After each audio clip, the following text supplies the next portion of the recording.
Khaki. Yep. Jake Hackey. Okay. All right.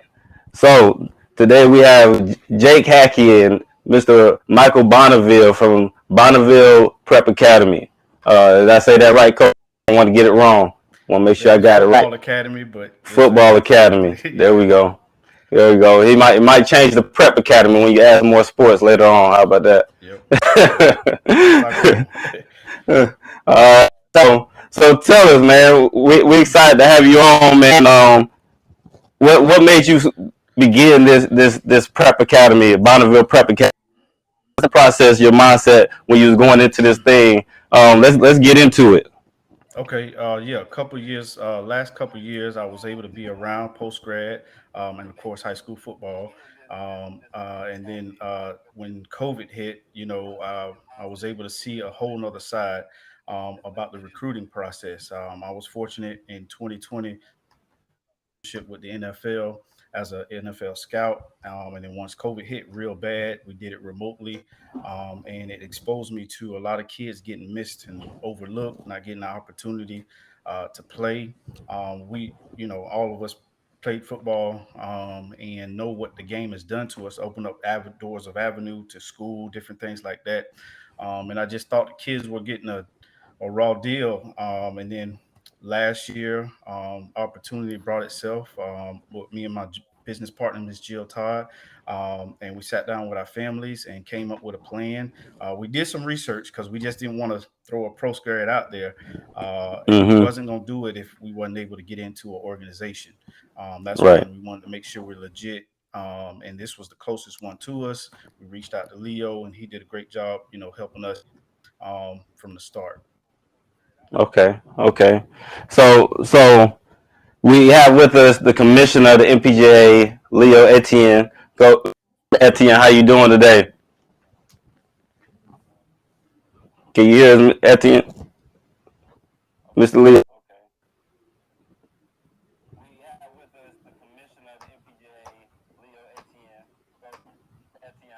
Can you, Leo? All is well. Okay, okay, good, good, good. So like I said, the commissioner of the NPGA is with us today as well as we go through these teams in the NPGA and their member conferences. So Bonneville. So where is Bonneville Prep? I mean Bonneville Football Academy.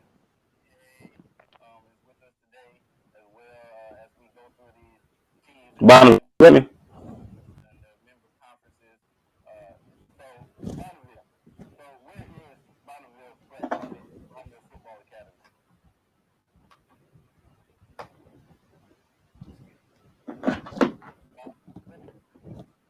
We had some technical difficulties. Bonneville, you hear me?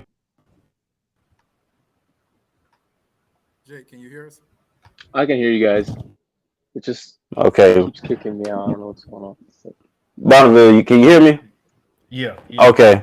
So where is Bonneville Football Academy? It's actually right on the borderline of Orange County and Maitland, um, right before you get to Seminole County.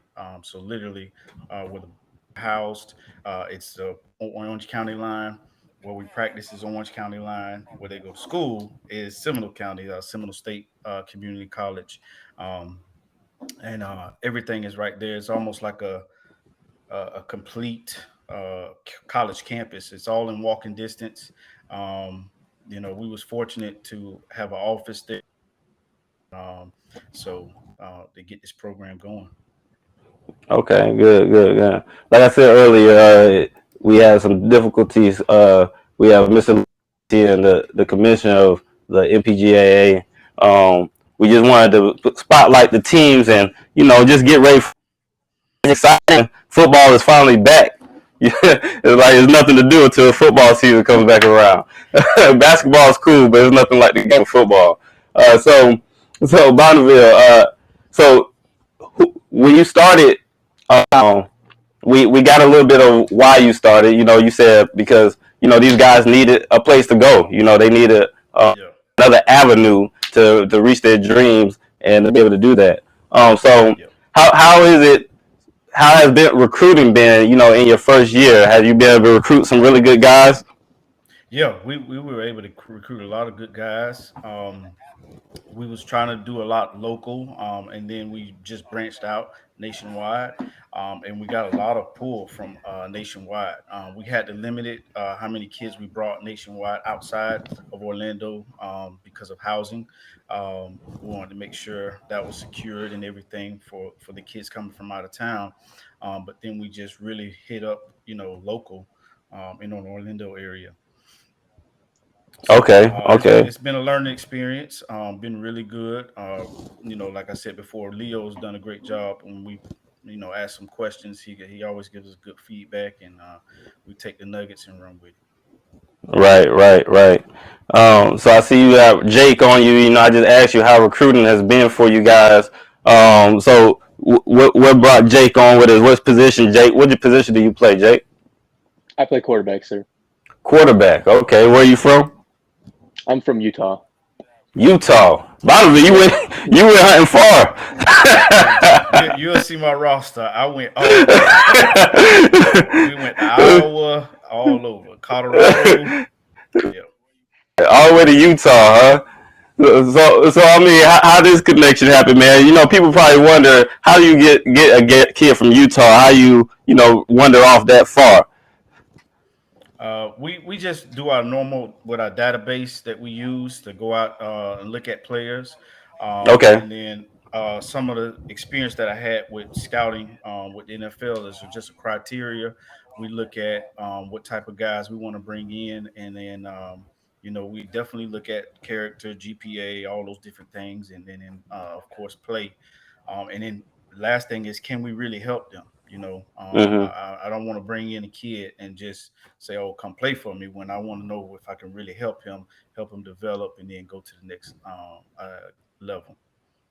okay, We saw Jake, and mom kind of knew about us as well, and right, he actually did a All Star game in okay, Jacksonville, and okay. we drove up to Oh, you know what? I think I to remember. I saw that picture. I saw a yeah, picture. Yeah, with you guys. Yeah, yeah, yeah, yeah, yeah. Showing love. I saw you showing love with to them. You know, that yes, I mean that's good stuff. That's good stuff. yep. So I mean, is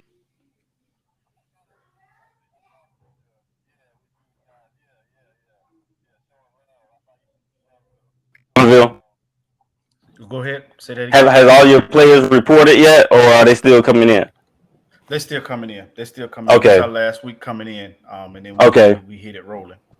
All right, good, good, good. So Jay, you excited to be getting down here to Florida, man? Yeah, I'm super excited, ready to come up, meet all the guys, and start winning. It's gonna be a different weather for you. You gonna be able to handle that heat. I can handle the heat. It'll be good. I mean, the Okay, cold's a lot bigger of an issue, I'd say, honestly, because we'll be in the fall, right, but it's not gonna be cold down there. It's gonna be nice. right, right. It's definitely not gonna be cold. I'm gonna tell you that right now. I'm tell you that right now. Uh, so Leo Etienne, Mr. Leo. So uh, this is Bonneville Prep. I mean, Football Academy's first year. How is Bonneville? Adding to the meat of the NPGA. I mean, well, it's a great opportunity for them, as well as any other post grad program that's coming into the mix. I think it's just a matter of just understanding the concept and laying a solid foundation. Um, Right. as they get into the whole process. It's definitely a process. I think with the way the transfer portal has shifted so much throughout the country, it provides great opportunity for Bonneville and all the other new post grad programs to kind of find their niche, so that as they make a way and create opportunity for kids to be able to have a platform to continue to play ball and things of that nature there. So I think them coming into the equation has definitely done well for the area that they're servicing, as well as kids like Jake, who out west, they don't have post grad football. So this gives Jake, guys like Jake, an opportunity to develop and to earn some type of film and things like that as they get re-recruited all over again. Right, I got you. So Bonneville, I don't want you to tell too many of your secrets, but let's talk a little bit of football, man. So what you guys planning on putting? So I mean, what kind of offense typically do you run? You know, you don't have to tell your scheme or anything like that, of Yeah. course. But is Jacob? You know my background a little bit. You know, I used Yeah, to I love running the ball, but you know, I'm able to go out and pick my own guys, so that opens things up. You know, and the offense that I've always wanted to run, I'm able to run it now. I would love to have a little more beef. So right. I always want to Everybody be in the that beef country. up front. Yeah, right. I don't Everybody know in the where they country. hiding. I don't know where they hiding this year. They could be hiding Yeah. this year. But Yeah. yeah, but definitely, I recruited Jake, and I'll be honest with you. You know, we're gonna throw it around. We're gonna throw it around the ball. Okay. You know, Good so stuff. Good yeah, stuff. Jake, you know how to use your legs, any man? You know how to use them legs? Yeah, I can run. I can run. Yeah. All right. All right. Because like we just said, man, the beef is I don't know. It's hard to find it nowadays. So it'd be good to be able to see you use your legs. Who's you guys' first game? Spade Academy Okay. out of All Tampa, right. St. Pete area. College teams this year. I mean, I know it's your first year, but were you guys able to sneak in on any college teams this year? Yeah, yeah, we're very excited about that. We have Weber International. I have some experience of coaching against them at the previous that I was at, and then we have ASA Hmm. and St. Thomas University. Okay. All right. Good stuff, man. Well, man, listen, we got a little started late, but I'm gonna definitely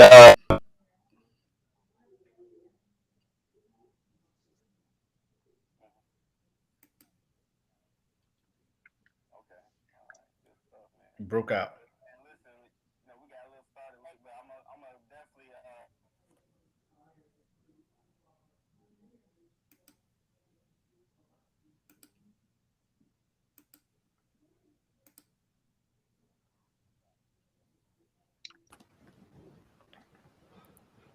Hello. yeah.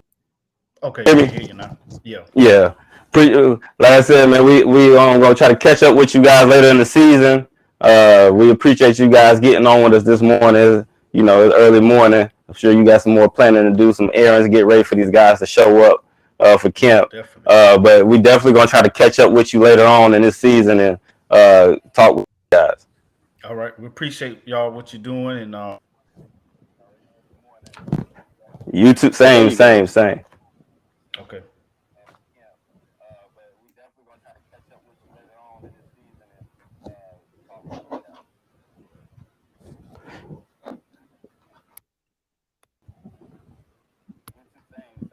Yeah, click off, Jake. Yeah, I'm trying to find the button.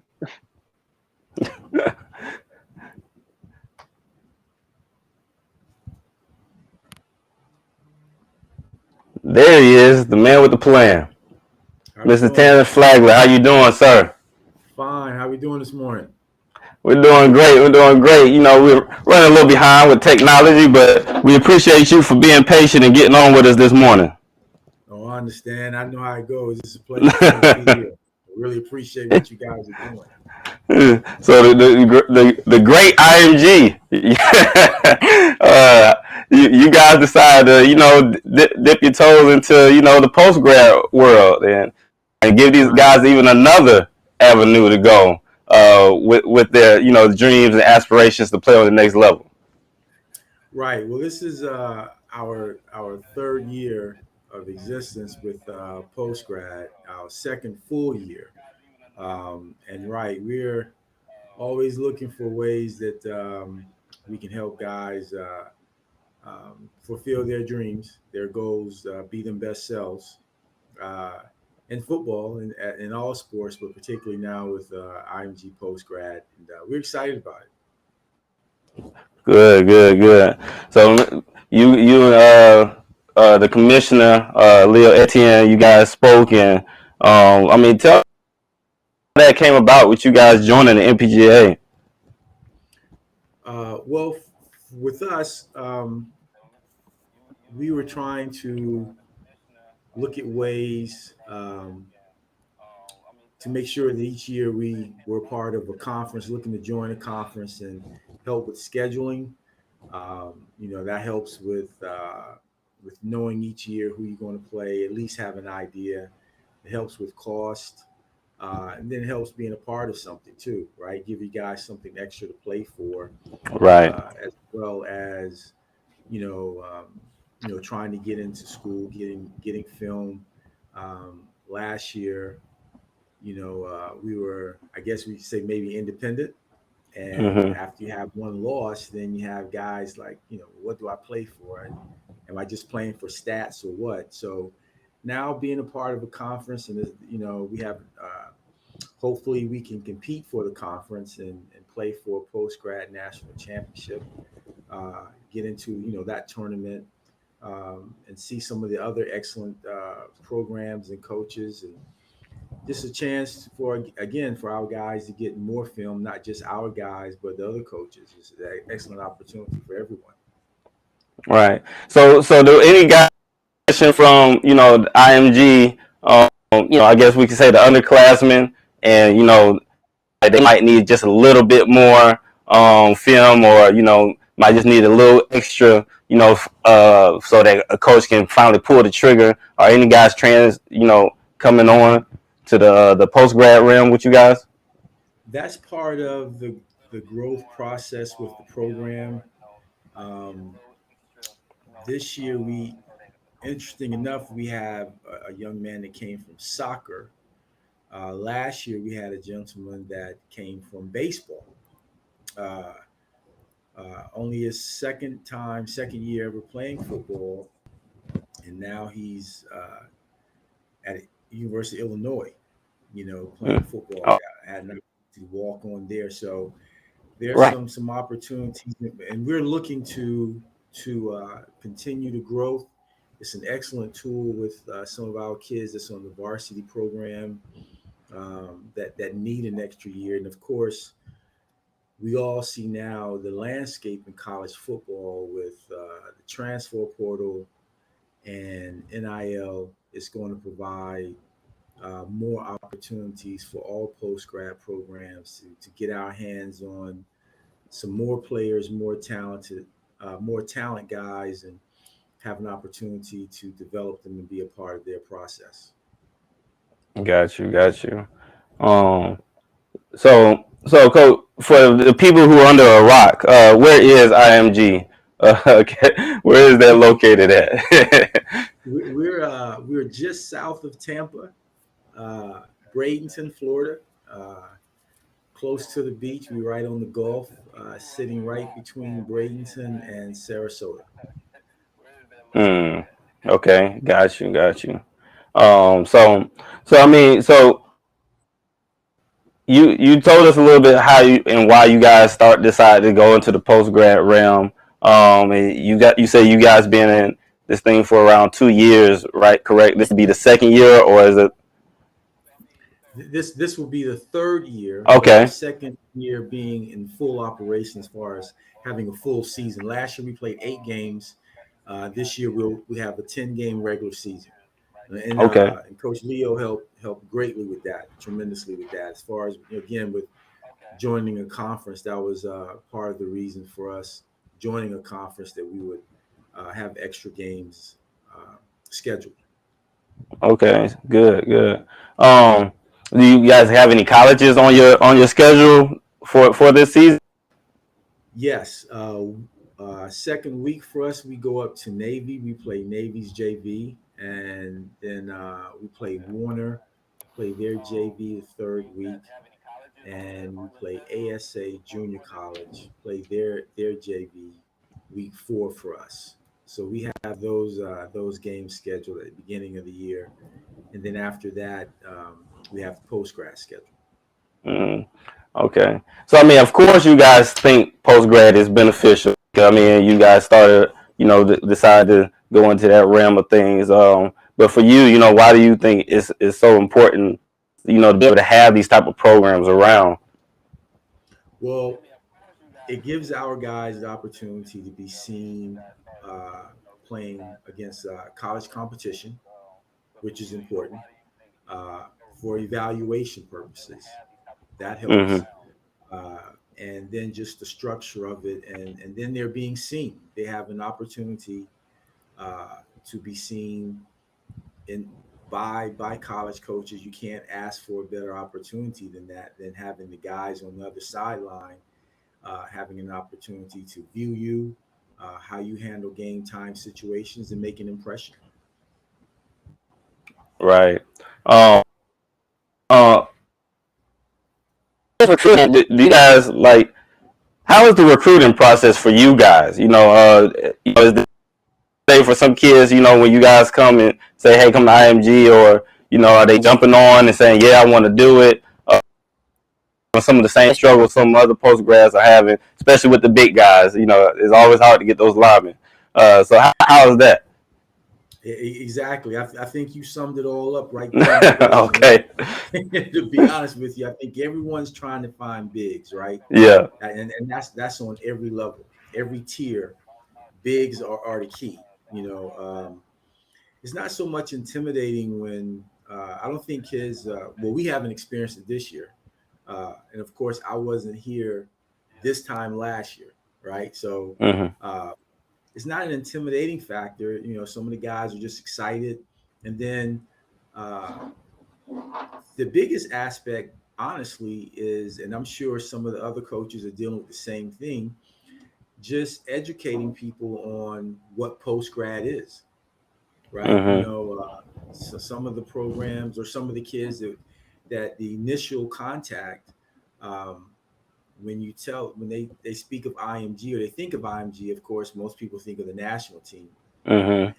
And then when you tell them it's post grad, then it's okay. Well, what is post grad? So it's educating the prospect, their parents, and in many cases, the coaches at their high school, which I think is going to be, an excellent opportunity now to educate people on the venue, what post grad is, and how it can be very beneficial. I think for us, a big selling point is when you leave post grad, you still have all 4 years of your college eligibility. Right. Right. You know, and And that's the key. right, yes, that's a huge selling point. You have all 4 years of your college eligibility remaining. So that's been the biggest uh, advantage for us in post grad, I think. Right. Right. Absolutely. Absolutely. The biggest benefit. Junior college plays its role, but post grad has its as well. And they can coincide in the same world as what people have to. Exactly, exactly.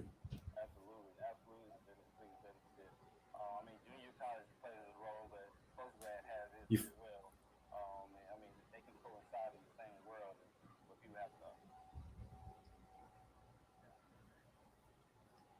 you froze up on me. Can you hear me? Yeah, thank you. Can you hear me, Coach? Yes, I can hear you. I lost Chris. Yeah, we'll let Chris reboot a little bit. Coach, how's the buy-in with your players in the whole process? What is their take on it? The buy-in has been excellent, Coach. To be honest with you, I think with this being our third year, and the guys coming in this year were able to look at um, the success that we had last year with placement, helping guys get into college, and just having a better understanding of what post grad is. Once they understand what post grad is, um, and then they have to decide if this is the right opportunity for me. But once they decide to come, the buy-in has been pretty good. Okay. Yeah, because that's obviously we know a lot of kids their aspiration is getting to the D1 level and things of that nature there. And like I always tell kids, D1 is just a letter. You have to perform. You can't be mad at the work that you didn't put into it. And a lot of kids really don't understand that. They come to post grad obviously to develop and mature, but at the end of the day, you got to come to get film. And if you're not putting in the work on film, you can't expect anybody to recruit you. It's not our fault as coaches, mentors, and educators. It's your fault as an individual athlete, and you have to do your part. And I always try to find out the buy-in from each student athlete because it's tricky. You know, a lot of these kids once they realize that, hey, okay, then if they're not having a good season, it's not the end of their season. And they have to understand that, okay, then if we're not having a good season as a whole entire unit, I can still do well on an individual basis so I can get my film. And I think with each student athlete, you know, those are the things there that they truly have to understand if they really want the post grad experience to work the way that, in their favor. And exactly right. That's the key for post grad, understanding what post grad is for, and it's a huge avenue that's only going to be beneficial for you to get more film, and the quality of work that you put on the film, the amount of your effort will reflect in many ways on who comes for you.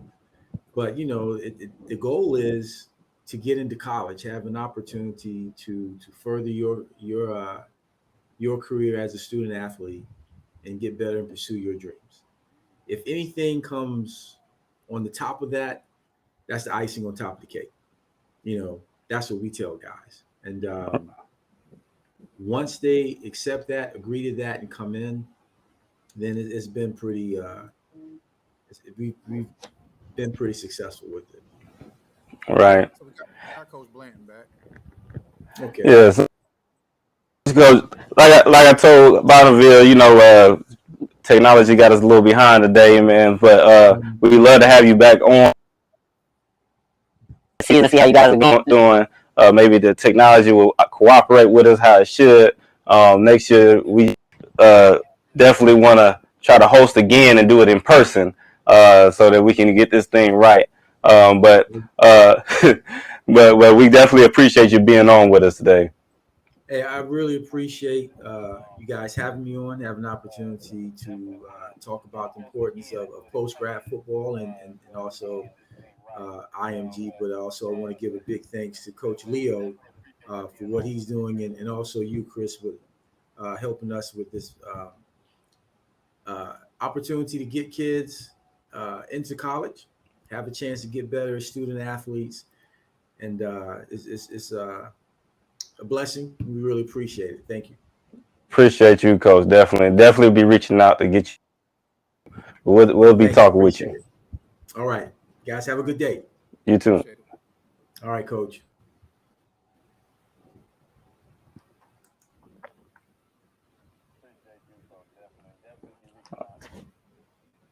All right. Let's get on our next guest for today.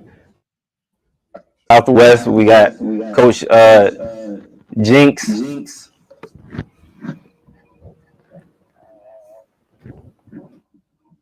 Coach, how you doing? I'm good, baby. How are you? Good. You got the whole setup, Coach. You can turn down your YouTube volume.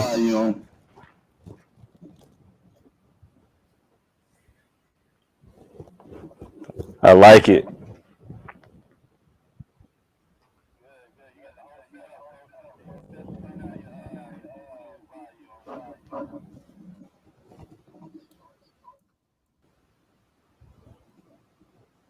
Is that better? Yeah, that's good.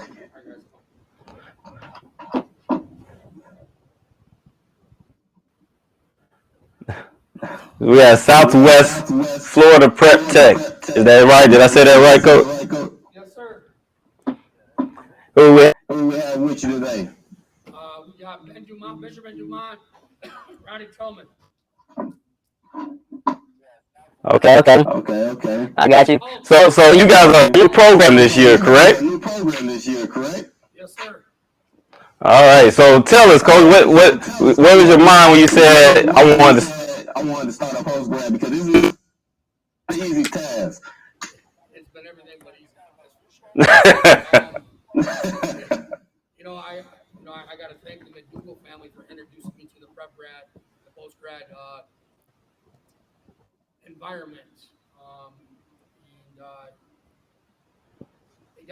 education. Coach is gonna have to come along. I took another job in Atlanta last season, and it didn't pan out for everybody. And the Atlanta team gave post grad world a bad name. And I thought, you know what? Well, so that I know that it won't happen to anybody that I recruit, better yet, I might as well open up my own program so that I can help these young men get to a higher platform of football and further their education. Right. I mean, there's definitely programs out there doing the right, coach, and I mean, we're gonna keep it moving and we're gonna stay strong and keep helping these young men. It's a lot of work. It is. Fruits of the labor will pay off, and these boys get to the next level. That's Absolutely. So where are you guys located? Naples, Florida. Naples, Florida. You guys, how has recruiting been? You guys just been going for guys around Naples or all over? We got kids from all over the country: Texas, California, Alabama, Georgia, Pennsylvania, Michigan, Florida, Tennessee. Oh, okay. So you guys been hitting the social media hard and the platforms hard. Yes, sir. Good stuff.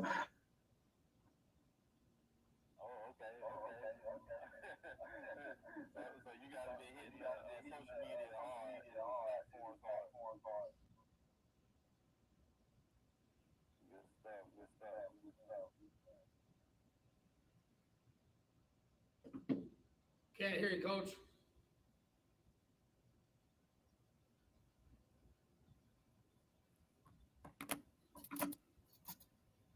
Coach, can you hear me? Yes, sir. All right, yeah, I think he froze up a little bit. How's the experience been so far with getting everything going? I know you and your guys have already reported you guys ahead with making sure that you guys where you need to be.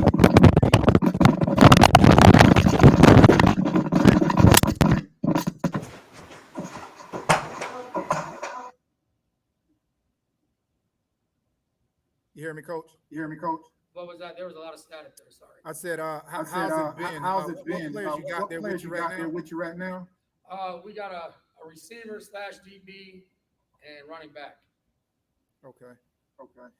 I think if we can get you to pull your mic in a little closer, your camera a little closer, we can hear you a little better because it just sounds like you're far away.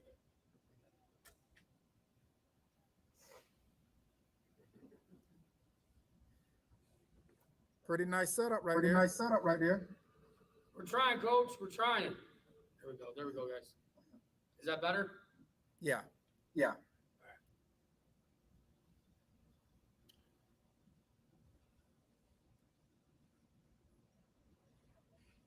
So we got our DB / receiver Benjamin Dumont from Naples, Florida, and then we've got Rodney Tillman from Arlington, Texas. Okay. Arlington, Texas. You guys reached out pretty deep. In the recruitment bag, which is good. This is what it's all about when it comes to post grad. Just trying to find the best players possible. Your player to your left. Introduce yourself and let us know about your situation and your thoughts on where you're at. My name is Benjamin Dumont. I'm here from Naples, Florida. So this is my hometown where South Dakota Prep is located. And pretty much my whole position on the team, we got great chemistry. I'm just really looking forward to this season. And then what do you mean by my situation? What high school did you come from? I came from Lilly High School. It's over here in Naples, Florida as well. So right down the road. Gotcha. Obviously, with the pandemic shifting everything and then everything going into the transfer portal, I think you've seen that post grad could be a great opportunity for you, and then you being right there at home for the most part, gave you an opportunity to play in front of your family, and friends, and just reshape and develop your game a little better. Yeah, for sure. Definitely. From Arlington, Texas, right? Yes, sir. Introduce yourself. My name is Rodney Talton. I play running back, and I'm from Arlington, Texas.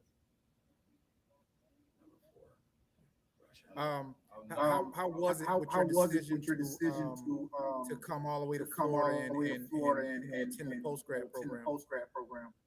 Well, straight out of high school, I was number 4 in the state finishing, and I left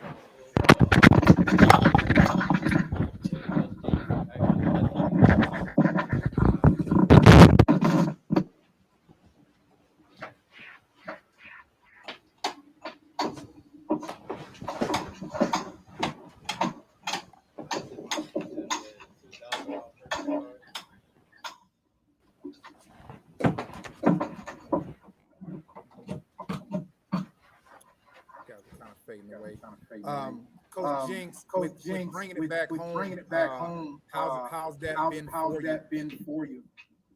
You know, the buzz didn't really hit until the kids started reporting to camp and we started putting videos and photos up on social media platforms. And once the buzz started, the phone hasn't stopped ringing for the local boys, but right now our roster's full. So we want to make sure we do this the right way the first time around and set a very concrete foundation for years to come for the program. I opened this program for the local boys, and you know it didn't work out that way at first, but now the buzz is getting around locally in Lee and Cuyahoga counties for these young men. But Texas, Pennsylvania, California, Georgia have been a huge blessing for our program. Our recruiting coordinator did a great job stepping up to the plate for our first year, getting our name out there. And, you know, we had to be very stern in our foundation and be right from the very beginning because we are a brand new program. And a lot of people are like, hey, we know the post-grad's got a kind of a bad name with people scamming people, et cetera, et cetera. So we just want to make sure that this program's going to work. It's legit. We've never heard of it before. So we're doing our best job marketing right now, you know, not only for us, but for the National Post Grad Athletic Association. I think having the National Post Grad Athletic Association behind us is a huge endorsement due to the fact that they know this is legit. This is not playing backyard football, that, you know, there's rules and regulations and bylaws that everybody must follow so that it's fair for everybody across the board and the spectrum has high standards. Definitely. Well, that's what we're here for. We're here to continue to create awareness for all post-grad programs throughout the country. You know, you got programs popping up left and right, and if we can do our job of just leading these programs to make sure you're taking the proper steps and the steps in the right direction so that one can be respected in your own right, as well as everybody can understand the benefits that, you know, that post-grad offers. Can you explain your name that you have, because you also you have the prep and the tech in it? Can you let everybody know the reason behind that? Well, I think the prep speaks for itself. We're prepping these young men to get to the next level. This recruiting class of 2022, we have a lot of players that I expect, you know, if they lock in and do what they're supposed to do, they're going to get to the next level. And it's our job as coaches to give them one more year of maturity to get them there. So we're prepping them for the next level, as far as the way we dress, the way we talk, the way we wake up, our regular schedule every day, that we're unity as one. We don't show up to practice with different colored shoes, socks, shirts, and wearing whatever we want, you know, because, you know, a lot of our coaches have all played football at a higher level and know what the standards are for these coaches that these players will be going to at a higher level. So for us, it's basically starting from scratch, setting the tone very early, and getting them ready and prepared for what a day-to-day routine is going to be at a four-year university, from the time you wake up to the time you go to bed and all the activities in between. As far as the tech side goes, we have some players that don't wish to go to the next level, or don't think maybe they have the ability to get to the next level, or they're players that are hands-on learners that don't have all the academic ability that other players may have. So we've offered a tech program so that they can get hands-on learning, and within 10 months, they can earn a tech degree to go out and into the workforce and make real good money without having a four-year degree and having all of the tuition debt behind them. So it's a fit for both groups. We have a group of kids we know that don't anticipate going to the next level, but we're giving them an opportunity to play one more year of football that they love, and then giving the other young men an opportunity to get their grades to where they need to be prep wise, getting their GPA up, or maybe COVID flagged them for their recruiting process, or maybe they got overlooked, didn't have enough film, so or SAT scores weren't high enough. So at this point, we've got two spectrums here. We got a group of kids that know that they're not going to go to another level. They wish to enter the workforce, but be able to play football at the same time. Then we have the other group of guys that know that they have the ability to get somewhere else. They just need a little bit more help. Gotcha. Ben, how's the expectation been for you? You know what I mean? How's the transition? Been in your eyes? Well, you always got those kids that are locked in from the beginning. You've always got those kids that have a little bit of immaturity problems. A lot of these young men have never been away from their mom and dads, grandma and grandpas. So this is their first opportunity to be away from home and experience life without their parents and learning how to do things on their own and not be dependent on their parents. And that's one of the things that we're trying to develop here at Southwest Florida Prep Tech is prepping you for the real world. Definitely. Hey, Rodney, so how's the transition been for you? Are you adjusting pretty well? Yes, sir. Actually, I feel like that we're going to have a great season because most of the people here are locked in, and like we slowly, we set the stand behind it. We slowly are maturing.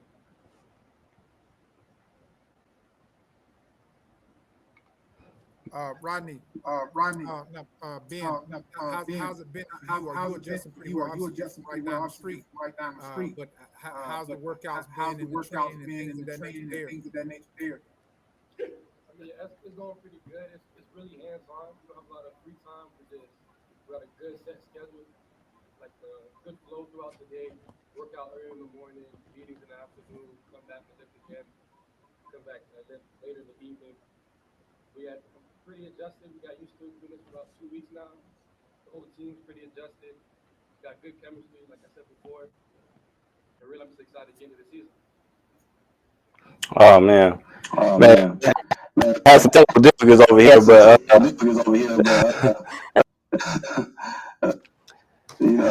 we definitely appreciate you guys. And so we can talk. So I can get you on. And so I don't have these prestige.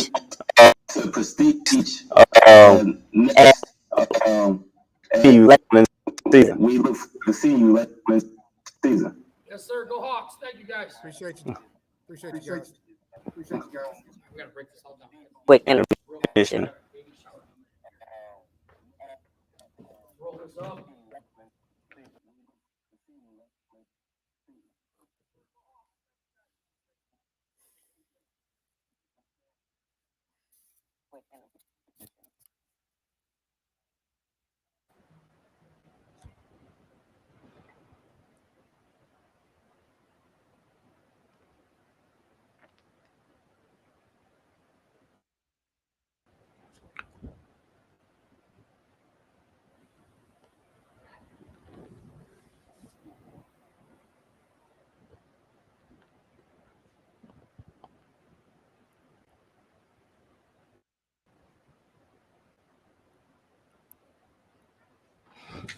All right. So next up, we have having a little bit of issues this morning, but we're gonna keep it moving and make the best of the situation that we have with so many teams around the nation, trying to get them, with all the things going on, report day and things.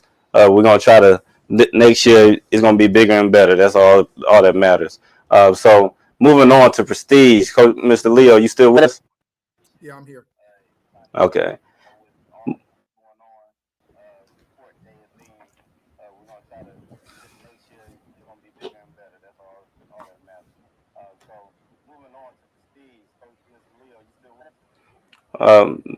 Prestige, we lost Prestige. They had some things they had to do. We kind of bit into their time this morning. No, he said he's waiting in the room.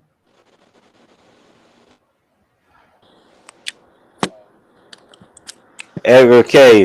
How you doing, man? Good. How about you? Good, good, good. Leo, you said Prestige is waiting in the room. Yeah. He's gonna have to try to get back on again. Edgar, so you're at Prestige right now? Yes, I am. Okay. Have you guys reported yet? Oh no! Oh wait, I didn't like go down there yet. I didn't like go down there. Okay. So when do you report? We report the 10th. Okay. All right. All right. So tell us, man. You know, you decided to go the post grad route, man. So do you have any offers coming out of school? No, I didn't. I didn't have D3 offers. I just had Okay. small D3 offers. I went for the visit. So, like it wasn't like I'm like these dudes like I want to play with the big dogs basically. Like, these dudes talking. They just like I just want to like I feel like I could play with the big dogs. Like I could feel like I play D1, D2 level. So I'm trying. Okay. All right, good stuff. So Mr. Coach Bliss over here, I reached out and told you the opportunity that post grad can give you, and you decided you're gonna take your talents to Prestige, correct? Yes, sir. Coach, how you doing? Well, thank you. How about yourself? Well, we're making it. You know, technology ain't. You know, in post grad, we know how to adapt. We know how to adapt and keep it moving. What's that phrase? Adapt or die? Exactly. So, Coach, how's everything been going over there at Prestige with you guys? Pretty good. Building a what we think is a competitive roster with some high end level college prospects. We think we'll have some placement this year. Get guys the film they need, the training they need. And some of them, the education part is, I probably should have mentioned that first. But that certainly is our first priority. The education part, the film and the training, and help some of these guys get on to college.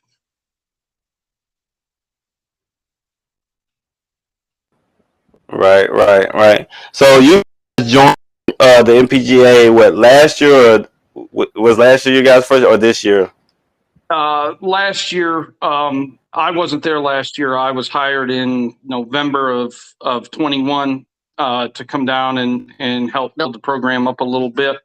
But last year, yes, watching the film from last year, the competition was pretty good. I'm excited about competing with the other teams in our conference, and hopefully in the playoffs we get some of the other teams from the other conferences, and we're looking forward to that competition.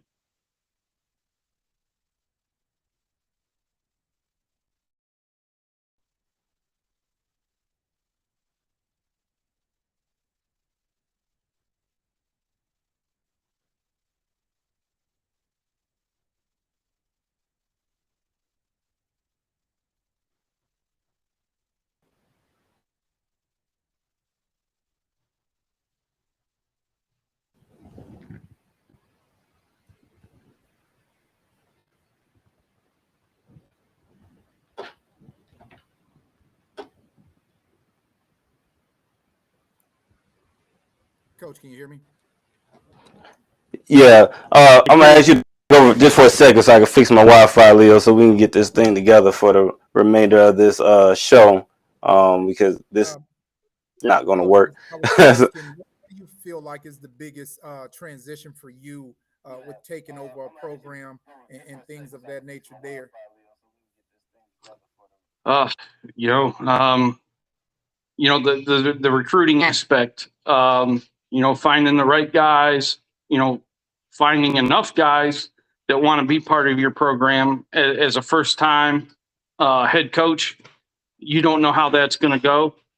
Luckily, we've been pretty blessed so far. But that's probably the biggest transition is doing all the recruiting, working setting your schedule, and all the other things that come with being the top guy. can be overwhelming at times, but it's very exciting, and I've embraced that role, and we're ready to roll.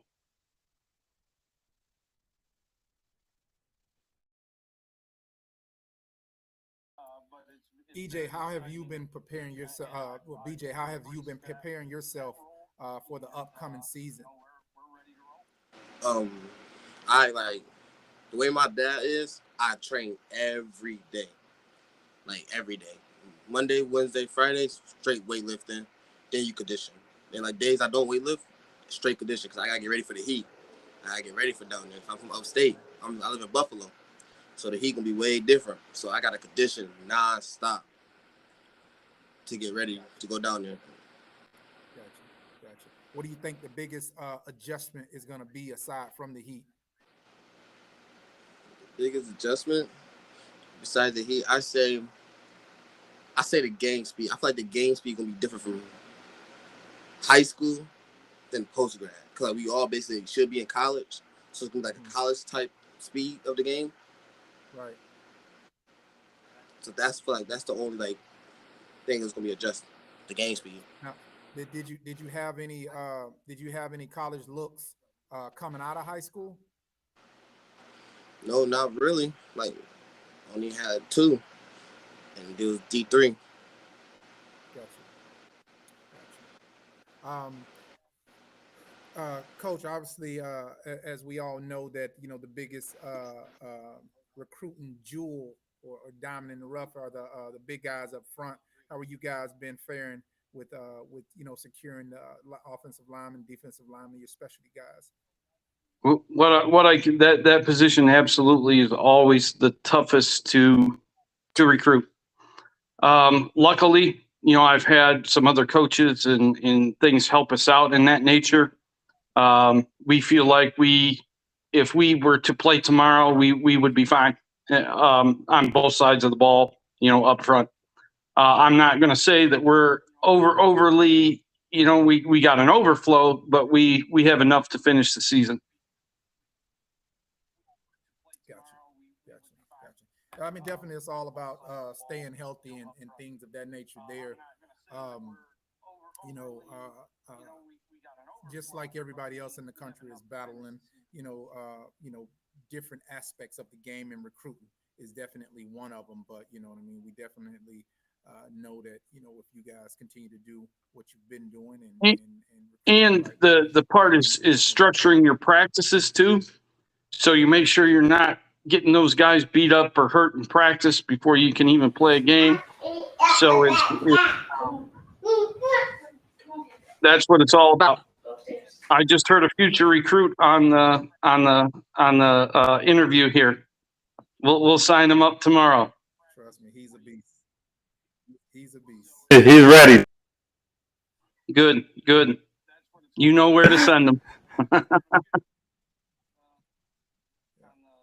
Well, we're definitely glad to have you on, and we're definitely glad to have you a part of the association. And we're gonna do our part with making sure that we continue to promote your program, as well as lead you guys in the right direction as you guys continue to mentor and guide these kids in the proper direction as well. Absolutely. I definitely appreciate the time you spent helping me to this point. Guys have been nothing but great, and we're absolutely looking forward to the upcoming season. All right, Coach. Definitely appreciate you. Good luck to you, and BJ, good luck to you as well. Thank you much. Appreciate you guys. Take care. Yep.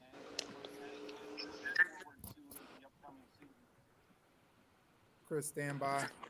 We got MTI up next.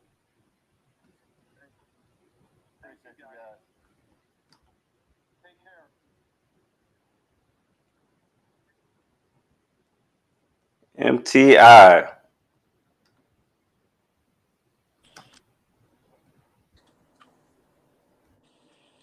Hello. Hey man, how you doing? Good. How about you? Just waiting for your coaching to get on. So you're at MTI. What program are you at? You're at MTI, correct? No, Prestige. Oh, you're at Prestige, man. You guys just got off, but what's your name, man? Tell us your name. Let's get some more info on you real quick. My name is Laurel Williams Booker. Okay, so what position you play? Right. Running back. Where you come? Virginia Beach. Virginia Beach, man. What brings you all the way down to Florida, man? From Virginia Beach. I mean, it's Florida. Who wouldn't want to be there and play football? I got you. Did you have any offers coming out of school? I had one D3. Okay, and you decided you wanted to try to, take another chance, take a bet on yourself, huh, and take your talents to Prestige and see what you can do. Yes, sir. All right, good, man. Well, definitely appreciate you getting on with us this morning, man. When you guys report, man, when you planning on being down in Florida? September 10th. All right, good. All right, so you guys gonna have a lot of work to do. Yes, sir. Definitely appreciate you getting on with us today, man. I'm looking forward to the season and watching you guys play, and you guys earning you some scholarships. Hopefully, I get to talk with you again, and next time I talk to you, telling me you having a standout season. Yes, sir. All right, appreciate you, man. Thanks for joining with us. No problem.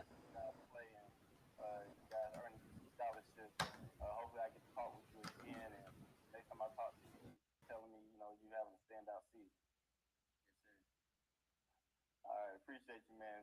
Thanks for joining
Coach, how you doing?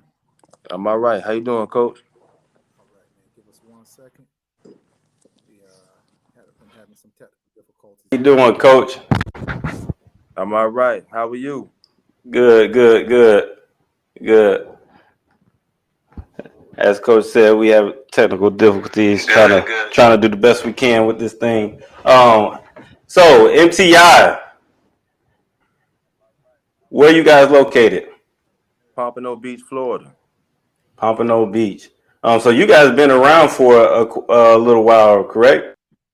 Oh, yes, sir. I believe the school been around 15 years to be exact. 15 years. Okay. Going All on our right. fourth season football. 4th season of football. Okay, got you. I mean, a lot of people heard about MTI. You guys are known for having about 250 kids on the team. Not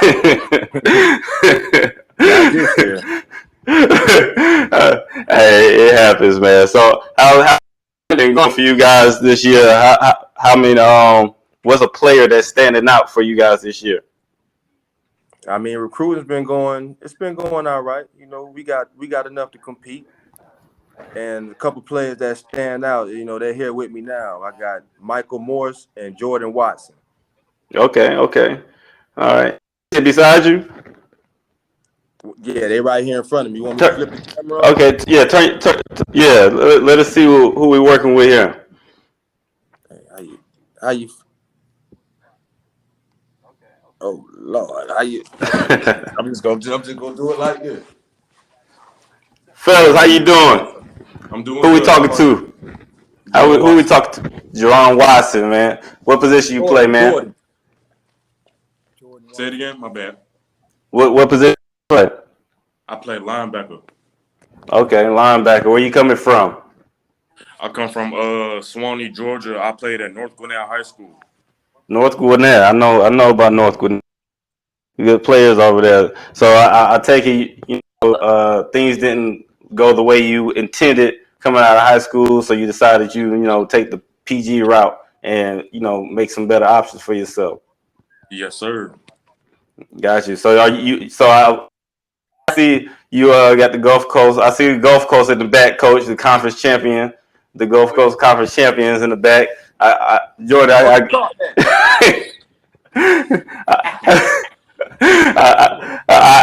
would guess that y'all plan on doing that again while on your journey to earning a scholarship for yourself and your opportunity. Of course, you're here to better your future and to accomplish what you're trying to accomplish. But it's always good to win a championship or two while you're doing it. Love to win. All right. So who else we have with you? I got Michael Morse right here. How you doing, Coach? Michael Moore. What position you play, Michael? Running back. Running back. Okay. All right. I'm gonna say what everybody thinking already. I'm gonna say what they thinking. So where you coming from? I'm coming from Martin County, Florida. Martin County, Florida. Okay, Martin County. Where? I don't know where is that located? You know what Palm Beach is? Yeah. It's a little bit north of Palm Beach. Okay. All right. So again, like I just asked your teammate there. I guess and you guys gotten to know each other pretty well so far already. Yeah, that's JW. JW. Okay. So I'm guessing you didn't have what you were aspiring to have when you finished high school and decided that post grad was the route for you. So how'd you end up linking with MTI? I actually knew people that played here last year, and they kind of put me on, just let me know what it was about. Okay, all right. So I want to see some film, man. You're gonna have to send me some film on you before the season starts. I got you, Coach. No, that's my secret weapon. You can't get no film on him. That's my secret weapon right there. Coach Leo Etienne with Npgaa. So with this being I can barely hear you, Coach.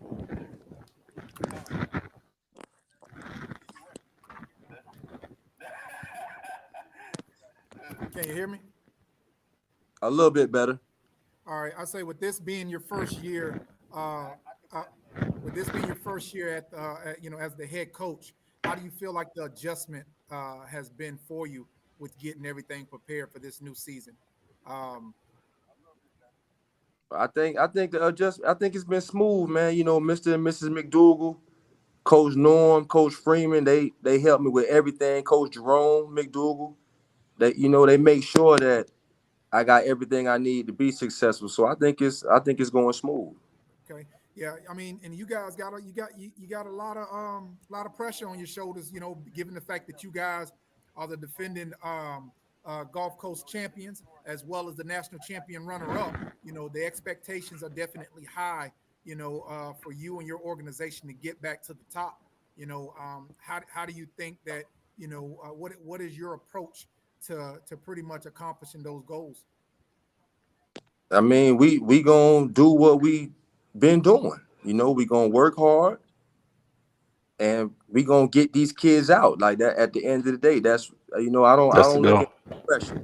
Like as long as I'm getting these kids out, if I'm getting them out, that means we win.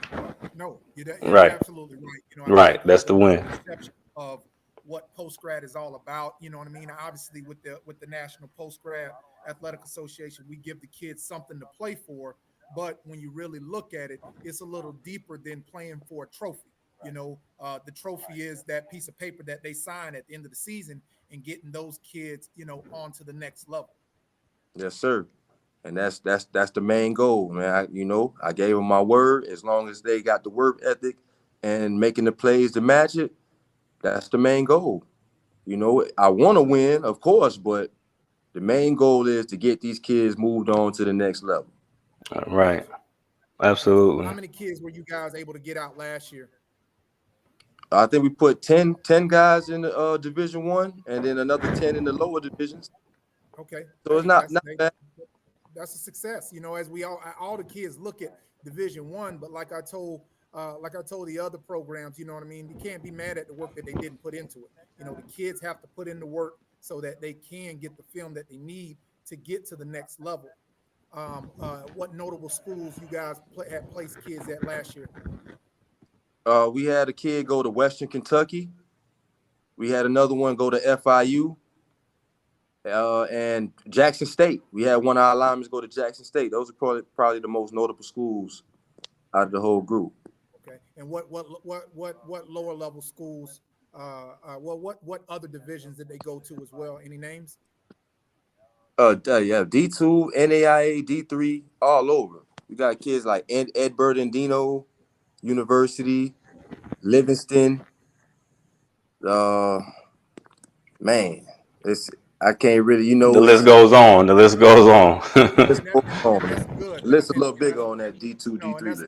And that's good. The fact that we're able to just call college names out opposed to go D1, D2, you know what I mean? Name the actual college and universities, because that helps. It's a lot of kids out there that really don't understand where particular schools are at. And if they identify with a school saying, hey, I'm at this school, I'm at that school, it's a win-win for all of them. Yes, sir. Right. So that's what we doing though.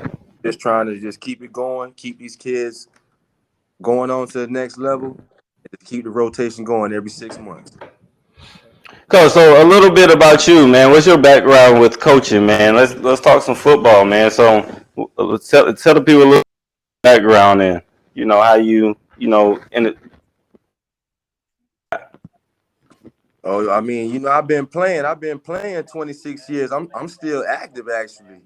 Okay. Yeah, I'm going to hang up at the end of this year. They're supposed to be retiring my jersey at the Ram Stadium. Okay.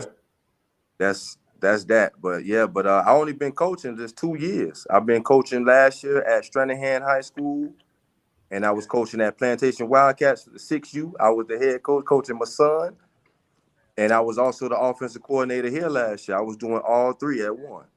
Okay. All right. So, I mean, MTI has been known to be a powerhouse. I mean, call it what it is. They've known to have a lot of talent. I mean, being down there, where you guys are down south. What is kind of your philosophy going into this season? we gonna play fast. We're gonna play fast. We're gonna eliminate all the dumb mistakes. And we just gonna win, man. We playing together as a team at all times, all phases, offense, defense, special teams. We staying together, and we gonna win. Man, Coach. Hey, I like it. Hey, man, I want y'all. I'm sure y'all plan on being back in that ship this year. There's a few more teams, within the Npgaa that I've seen. So the competition, supposedly should be stiffer, than in the inaugural season of the Npgaa. But I'm excited. And I want to see that running back. I want to see what he looked like. I don't know. He go by so fast, so you can't. He doing it like that, huh? Okay, so you got you a McCaffrey over there, huh? Hey, he faster than McCaffrey. No, okay, all right. Looking forward to it, man. But we appreciate y'all jumping on with us, this afternoon, man, giving us some of y'all time. We're gonna move on to the next team, Florida Tech, and see what they got to say. Appreciate you, man. Y'all be safe. All right, thank you, Coach. All right, Coach. Y'all have a good one. All right. This afternoon, man, giving us some of y'all time. We're gonna move on to the next team, Florida Tech, and see what they got to say. Appreciate you, man. Y'all be safe. All right, thank you, Coach. All right, Coach.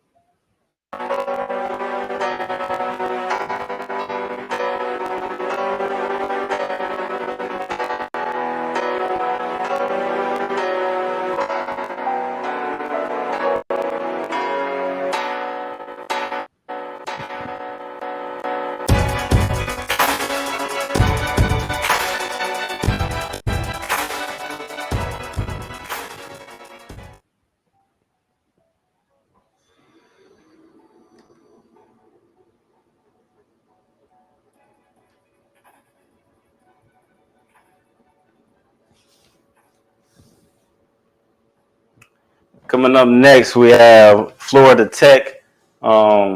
See what they have going for this season and their plans for the season.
How you doing? I'm doing well, man. How about yourself? We got Coach Woody. How's everything going with you guys over there? Busy, man. Right now we're in 2-day camp. So right now we're in week 1, so we have about 10 practices right now in the last 5 days.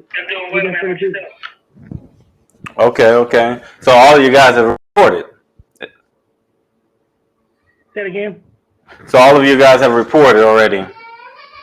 Yes, sir. Right now we're about 45 guys strong. Our guys reported on last Saturday. So again, right now we're in camp. We're pushing pretty hard. Looking forward to a good season.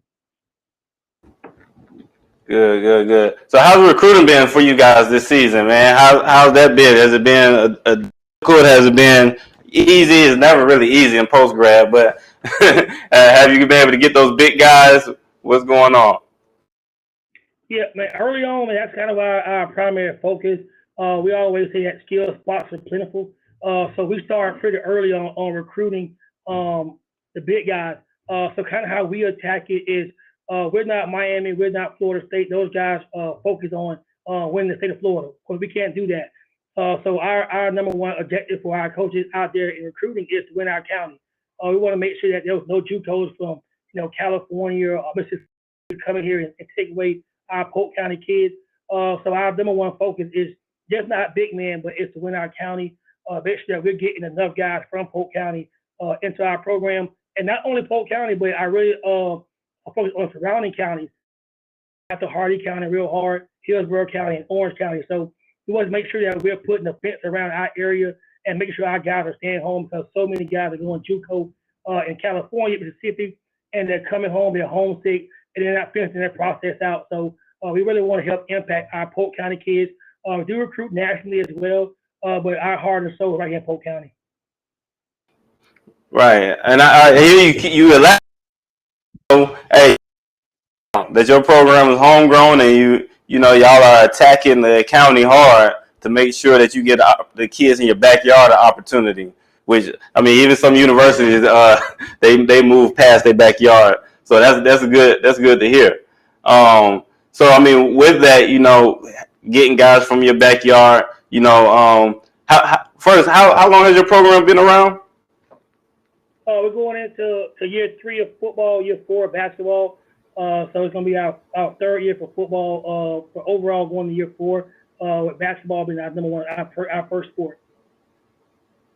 Okay. So it's been around. The program's been around for some time.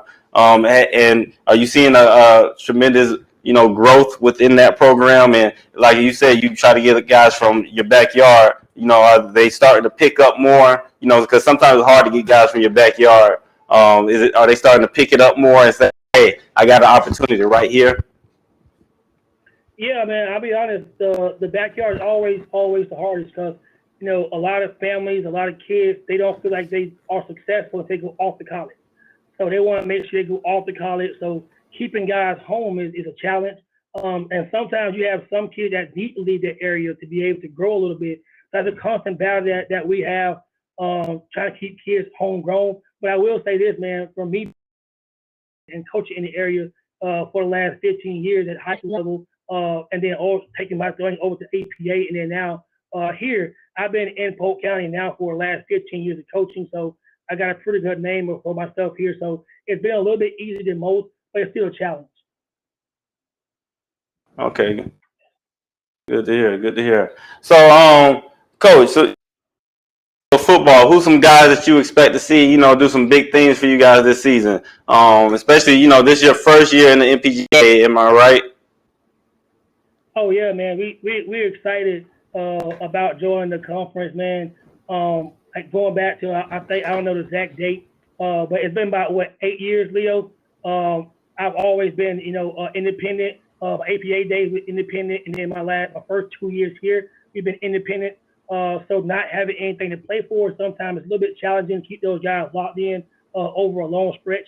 But having something to hold your hat on, being part of an organization, it really helps those kids understand that, hey, listen, we got something on the line. Understanding that, hey, we're playing for a reason, and now we're stacking wins for a reason. So it gives us more purpose when we have something to play for. So I've known Leo now for close to about 10 years. So when the opportunity came to get on board with the conference, I was excited about it. So right now, some of our notable guys got him right here with me right now. We got Andre Pope. I think he'll tell you more about his experience. He got about 7 Division I offers right now. We also have Jamon Jones out of Maryland.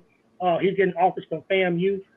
So we got some pretty good guys coming in. One play running back. He's about 400 pounds right now, a little overweight, but he's going to play this year at about 225. And Jamon Jones, a 6'2" safety, about 215. So those are our D1 guys right now. And like I say, in order to get D1 guys out, you got to get D1 guys in here. So that's our biggest challenge, getting guys who can play D1 out. I heard Leo say on the last interview that it's not all about just getting kids into a university as D1. Myself and Coach Leo, one of our kids just did the ultimate thing. Seneca just graduated from a university from 4 years NEI, but this kid's life is forever changed because of his days at APA and being able to leave there. And although it's not D1, he'll leave out here with a degree. And now he's about 6 months to have his bachelor's degree.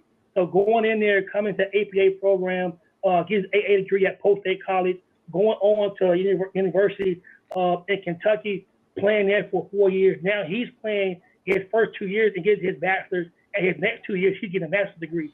So Post Grad has a tremendous advantage for those guys, not just on the field, but academically. It's a great opportunity to go in there and build something special. So I always give credit and my hats off to Leo for bringing me into the program, believing in me at an early age. And I saw the vision, and now I adopt it wholeheartedly. So I owe a lot of that to him, and I'm grateful for that. But yes, man, it's not all about just getting guys to the Power 5 schools, but it's the impact our guys' life. Or they won't come back in 10 years and say, hey, coach, thanks for winning the championship. But they will come back when they got great jobs. They will come back with great future. They will come back with opportunity to play on Sundays. That's what we want to do. We want to build better young men. If our guys come to our program and we got better football players, we fail those guys. But we want to make sure our guys come in here and leave out better men. On and off the field, understand that you are a student for your athlete. So we want to embody those things that, we learned a long time ago. I learned a long time ago, in my first years of post-grad, kind of understand the importance of what we're doing it for. So that's my why, is to see those guys continue to grow in their programs and hopefully go D1. But I'll tell guys in the recruiting process, it's not mine to give you. So whatever you put on film for yourself is what you're going to sell. So if you're putting out NEI film, we're going to sell you NEI. So understand that you create your own market. It's not mine to create. Right. Wise words, coach. Wise words. Just a few things. So, I definitely agree with you, man. That it's more than just about on the field. It has to be about more than just football, and it's that's kind of what you're instilling in your guys. And those guys, I want to see them, man. Who you got with you, man? I got Andre Pope. Come on, Andre. He can tell you about some of the offers he's getting. He can tell you about some things he got going on. Go ahead, Andre. Andre, how you doing, man? I'm good. How are you? Good. So you decided to go the post grad route, man, and it sounds like it's working out for you, and you got some opportunities waiting for you. You just gotta, do what you got to do on the field and make sure your classroom stuff is good. So tell me a little bit about that. How you feeling going into the season? I'm feeling kind of good. This year is a special year for us, and the new guys to come in. I see you got a whole different type of talent than we had last year. So my job is to push them the way I was pushed by Coach Woody and the other coaching staff when I came in, because everything is possible. Anything is possible. So without that, it's not, I don't know how to put it, but without that push, you is nothing, because it's a second opportunity for us guys that didn't get an opportunity coming out of high school. So I think this year will be special for us. Got you. So you what? Go ahead, Leo. Andre, where you from? Evergreen, Alabama. Okay. How's the transition been for you? Obviously, leaving home for the first time and stepping out there on you've been to school. How's the transition been for you?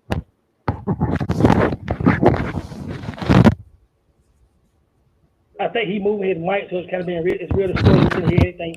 Oh, okay. He said how's the transition been for you, Andre?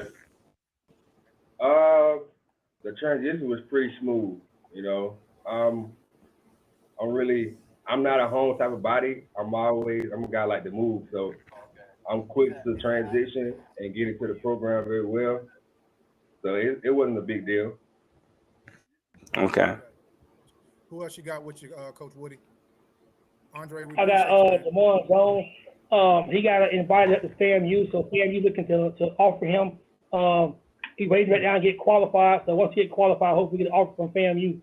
It's Jamon Jones out of Maryland. Jamon, how's everything been, Jamon?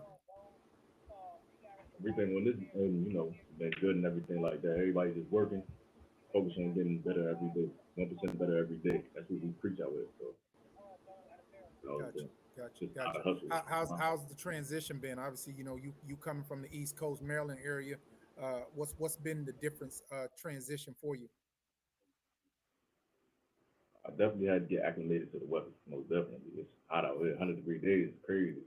You know, a lot of competition out here too. But I like that. You know, it just makes you work harder.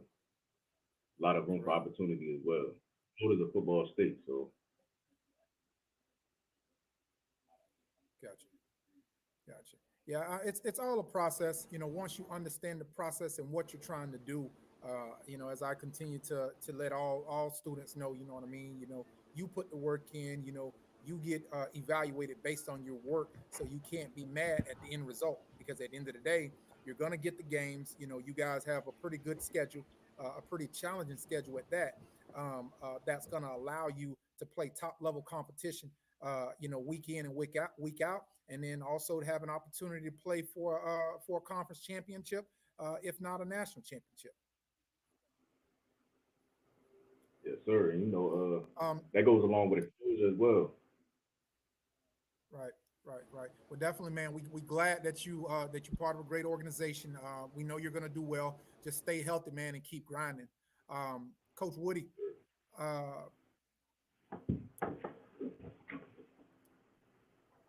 Coach Woody, definitely glad to have you be a part of the association this year and put you, you know, in the Gulf Coast Conference, where, you know, you have a pretty tough division with Bonneville and IMG. How do you feel that, you know, coming from your past seasons against your opponents, now jumping into the association to play in a conference and have a chance to win a divisional and a conference championship? Where do you see you guys at within that mix? I see it in the fight. Like I said, man, just the atmosphere is different now that they know they got something to play for. It's a little bit hard to motivate guys just to go out there and play for recreation, even though we know it's not about championships. Those guys are natural competitors, you know. So the competitive nature of being able to say, "Hey guys, we're here for a natty," it changes our dynamic. It changes our guys' narrative a little bit. It gives them a why. You know, so our guys have been very, very hungry in practice. They're more receptive to coaching. And then Coach Leo, you know, I'm a defensive guy. You know, so for the first time since my high school days, coach at JV level, I'm calling the offense this year. So I'm excited about that. So what we want to do is, man, we brought in a lot of different guys that support our system. One thing about, you know, post grad in college, people always say, well, do you have the talent to match your scheme? But what we do is so beautiful because we're able to go out there and recruit the guys that we want to bring in. So I want to be more of, you know, while everyone else in the league is zigging, I want to be zagging. So while they're going out and playing 10 personnel, they're playing wide open football, but I'm recruiting backs, I'm recruiting tight ends. So I got that old school approach to how I coach. Defense is my bread and butter, so we're going to play hard on defense, run hard, hit fast at the moment, and then maintain a physical approach to offense. So for us, man, our mindset is going to be out there. It's going to be the smartest team on the field, most competitive team on the field, and most importantly, the more physical team on the field. So I think, man, with us having so many big-time talented guys, with our staff working so hard right now, we're in 2 days, I think we're in a really good spot. And like I said to everybody, we got to change our culture first.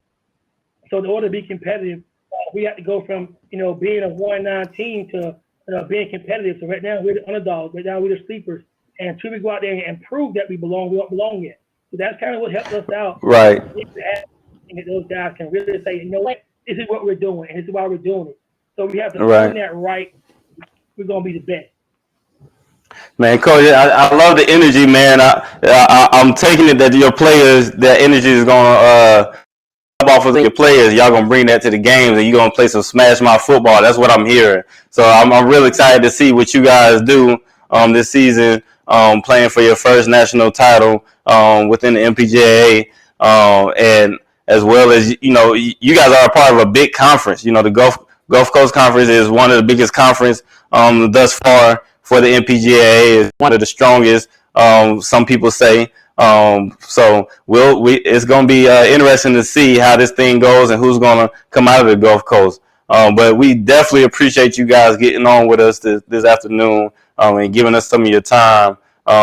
We're gonna let you guys go, and like I tell everybody, hopefully I can get up with you later on in the season and bring you guys back on to the platform and talk a little bit more, get a little bit more intimate and dig deeper and get to know where you guys stand within your season. So definitely appreciate you, Coach, and good luck. Thanks, guys. Thanks for having me. All right, man. Good luck to you. Thanks, Coach.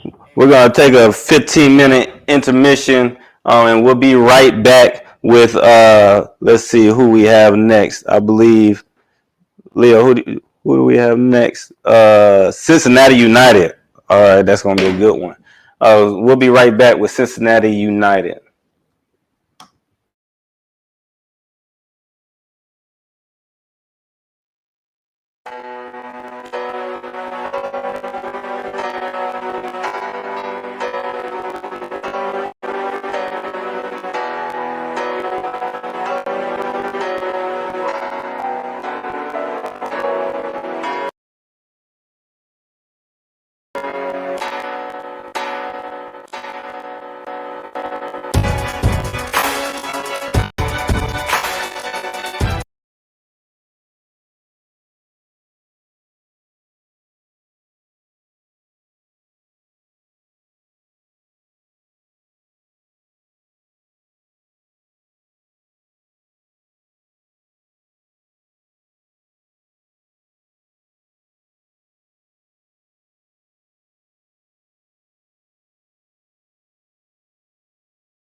You gotta get in this picture, big fella.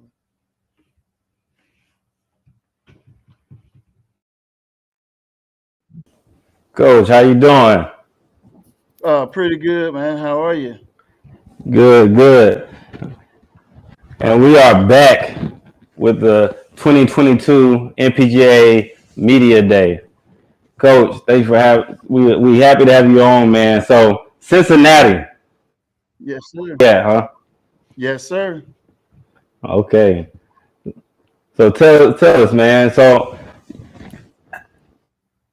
I've been around.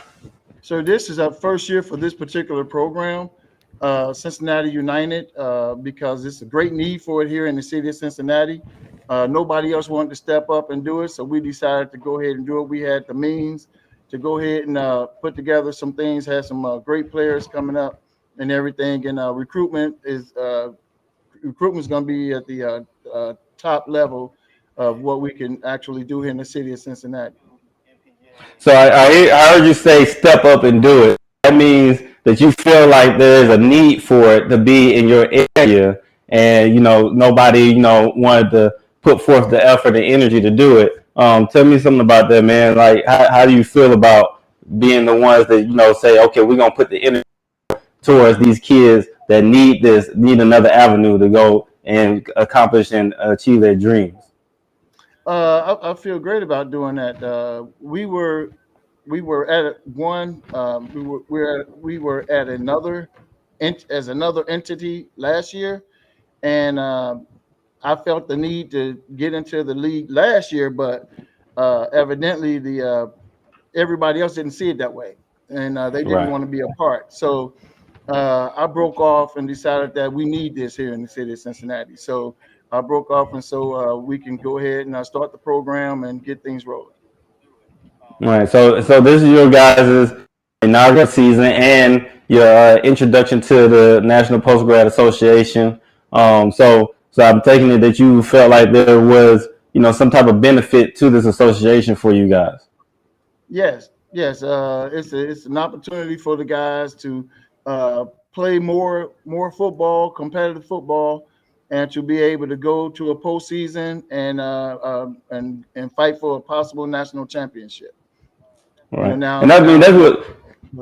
Go ahead, Coach. Go. No, I was saying that the thing that I got was that a lot of our African American ball players are not necessarily just the ball players, but the students themselves are not going to college, and a lot of people are staying home, and they want to stay home. But if there's not a place for them to play, then they'll never be seen to get a college education. This way, they're at least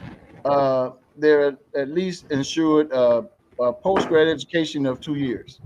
Mm-hmm. Right. So with you guys, like it's fun to see these guys actually be able to play for something. The goal is to get them to school, of course. But nobody's taking that away from the initiative and the goal. But it's always fun to see guys play for a championship. I mean, iron sharpens iron, correct? Like that's what the saying is. So when you know something's on the line, you're gonna put a little bit more effort into that play. Rather than saying, "Well, I got my film this game." Now it's okay. I got my film, but we down by 7 points. We gotta score. So now iron sharpens iron. Now that film that you thought you had can enhance and be a little bit better. Because now you're gonna put forth the effort in that next play that you may have before. So with you guys being in the Great Lakes, it's some stiff competition. You guys got the national champion in the Great Lakes. How you guys feeling about that? You asking me or you asking my players? No. Both. I want to know both. I want to know hey, it's their first season. I want to know how they feel about going against the champs. Hey, you asked me. I feel great about it. As a matter of fact, we played them last year in the game with another team. Okay. They that particular organization wasn't willing to put out as far as let us have what we could have and pretty much give us the freedom to do what we could do last year. This year, I think that we'll be pretty tough and we'll be bringing something. So what do you think? I say watch out for me. Watch out for me. Who is me? What's your name, man? Tell us your name. Who am I? Who is me? My name's Fred Brown. I'm kind of new here, so didn't play. Okay, what position you play, Fred? Say that again. I'm kind of new here. I'm ready to get back on the field. I play running back. Okay. Where you from? Where you coming from? I'm from here. Okay, you from Cincinnati. So I take it that things weren't going the way you wanted to coming out of high school. As most out of all post grad guys, that's why you're there. And you trying to achieve something better than the options that you had. So how you feel going into this season? I feel good because now I get another opportunity to play football. Honestly, this is my first love. This football helped me a lot, progressed in my life. So I'm glad I got the opportunity to do this again. I like that. So I'm taking it. Coach said this is gonna help you for the rest of your life because you regurgitating what you done heard. That's usually what happens. So coach has told you that this right here is not just one time. This the present and the future. So that's good, Coach. Who else you got with you, Coach? Man, I got Mr. Big Baby Washington over here. This guy's a character. I can already tell. What's going on, man? How you doing? How you doing? I'm doing good. Good. What position you play, man? O-line, D-line. O-line and D-line. Y'all hard to come by. Y'all almost extinct. Yeah. He knows it. Extinct. He knows it. So how you? We trying to get them in. They act like they don't want to play any ball. Right, man. Hey, O-line, D-line is almost extinct, man. So tell me, man, how you feeling about going into this season? They ain't ready for me. Okay. I feel good though. We gonna do good. It's better. It's a new year, new team. It ain't even like the champ scaring me. I'm the champ when I step on the field. Okay, so you be ready to back that up. Yeah. I'm gonna lead my team to a great wins. You say you gonna lead your team up? To great wins. Oh, leader. Yes, sir. All right. So, Coach, tell me how was recruiting? You got two guys. You got your old lineman next to you. You just need 4 more to be successful. But how was recruiting this year for you guys? Recruiting is pretty good as far as skill positions. A lot of those, coming out strong. I get calls every day, but when it comes down to O-line, D-line is pretty cool. But when it comes down to offensive linemen, they're hard to come by. But I think that we're going to go ahead and give it another push and recruit, give them, give the guys what they want and what they need, and get them in here. Right. So we just finished talking to Florida Central Tech. He really harped on the fact try to recruit, homegrown talent. They want the guys that's in the backyard.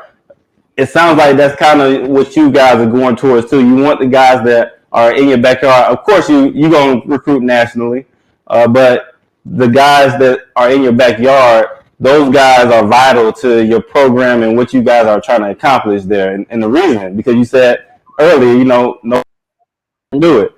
So so obviously that means in your area where you guys are, that's something that's needed. So tell me a little bit about that. Just how you guys are recruiting the guys in your backyard. Well, right now, we do word of mouth.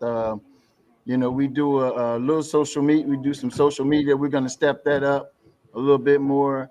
But at the same time, guys are finding us. Every time I turn around, I get another phone call or I get a text, and it's from different guys.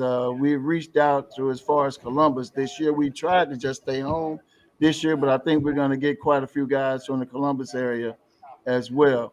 Now, after this year, we'll start stepping up and start recruiting nationally. Okay. But this year it's more word of mouth, and even the Columbus guys was a word of mouth. They heard about it and hit me up and everything in a group chat, and several of them guys are coming down.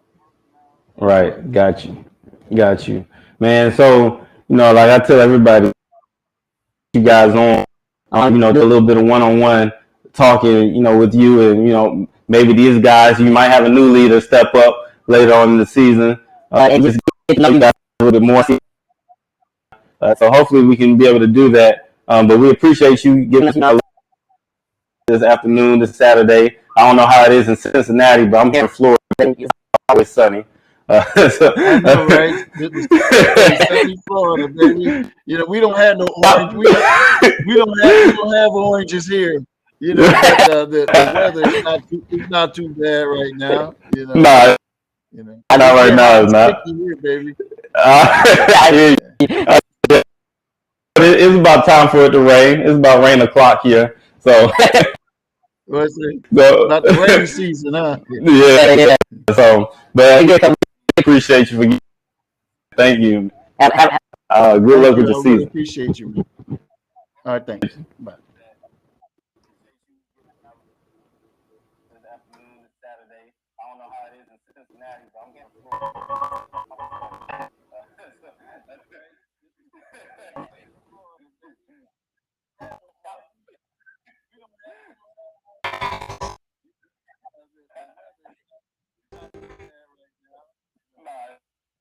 Right now it's not. I hear you. It's about time for it to rain. It's about rain o'clock here. So, yeah. So, but I guess I appreciate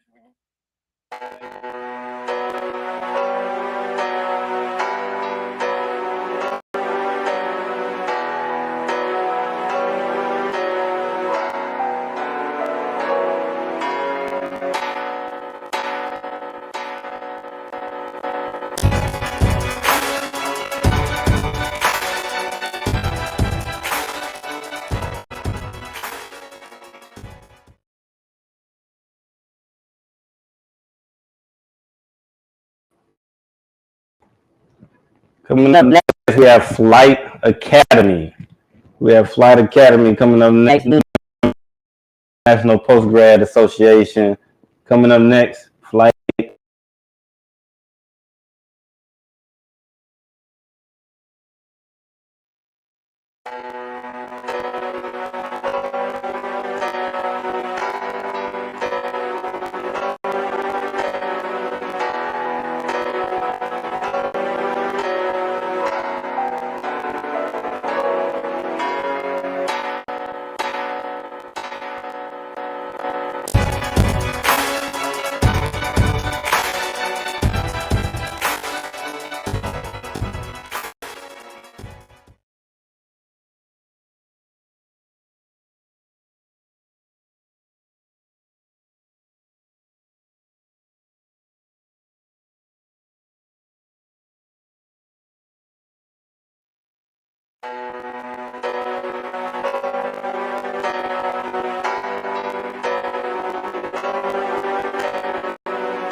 are back with the 2022 Npgaa Media Day. We have Flight Academy.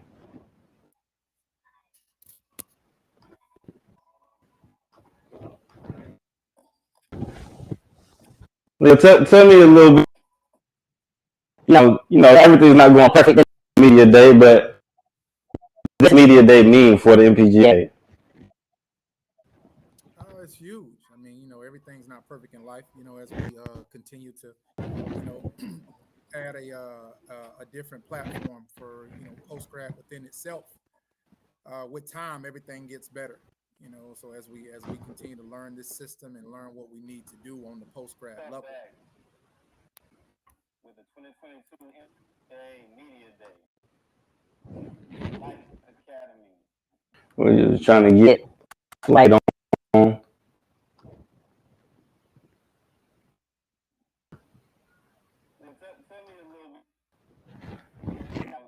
Everything's not going perfect in Media Day, but what Media Day mean for the Npgaa? Mr. Lewis Beck, you with us?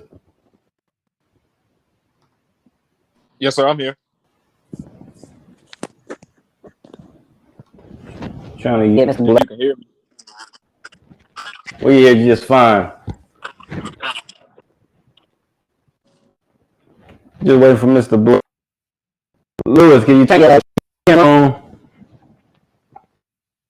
Yes, sir. Give me 1 second. I just got home from work. I'm changing my clothes. Oh, okay.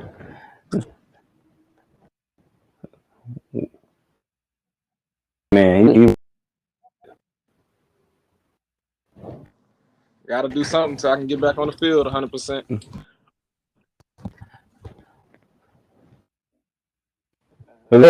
I agree with you, man. Life is not perfect, and that's pretty much, what, and understanding that, sometimes you got to go a different avenue in a different way, to get and I mean, the Npgaa is putting on its first, media day with what can do. And, I know you guys do even bigger in the future. Yeah, I mean, as Absolutely. we learn from mistakes on this, I mean, we know that we can only get better.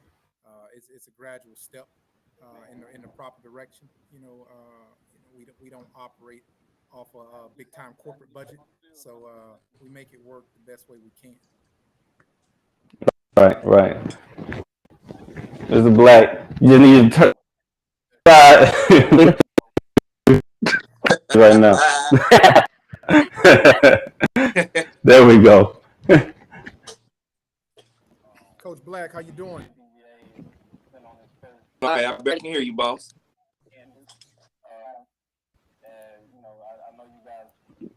Can you turn your? Yeah. I did a little bit. All right. Can you hear me? Flight Academy, how you doing, man? So, Coach, Flight Academy, this is my first time with you guys. Your new program, have you been around, just, keeping it under wraps? What's going on?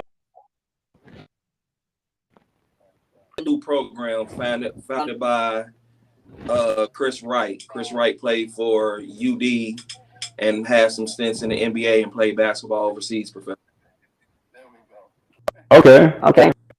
So what brought you to start up Flight Academy?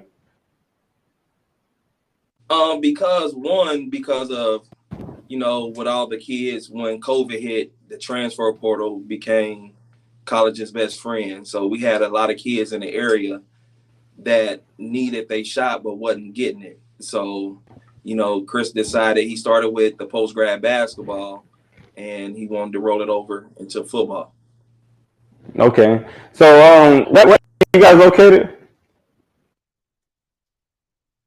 Here in Trotwood, Ohio. Trotwood, Ohio. I lived in Cleveland, Ohio a little bit. Where exactly is that? Where Cleveland is? It's like a suburb. We right here in Dayton, so it's like a little suburb of Dayton. Okay. Guys, I see you got two guys right now. I got Tyreek Lattimore, played DN, outside linebacker, and Jamar Payton. He played free safety. All right. DN. They look like they look like they might. They passed the eye test. Passed the eye test sitting down. I don't know. We'll find out. They both How you doing? recruited. Say that again, coach. Say that again. Yeah. They both highly recruited. So with COVID, it messed them up without report. Right. Okay. Got you. Everything. You guys. Doing good. Yep, doing good. So going into this post grad season, y'all are from? Like, where exactly y'all coming from? We can start with right on the. I'm from Wayne High School. I feel like Okay. we're gonna have a good season. We got a lot of talent.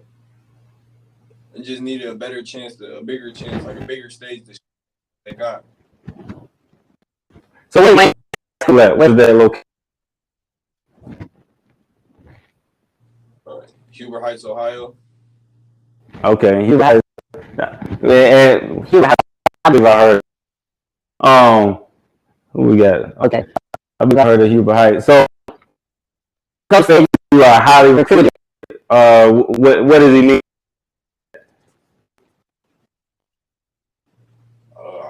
I held offers in Division II schools and NAIA programs. Okay, all right. So you hoping to we ain't gonna say hoping. It's here. So you planning to that you need to be able to get on the back and spark some interest from some. Yeah, most definitely. Good. So my man, right? What's going on, man? How everything going with you? How you doing? I'm doing fine. Good. So going into this season, first have all the guys reported yet, Coach? Yeah. All right. So I can ask my season. After you see the guys, how you feeling about the season that you this season and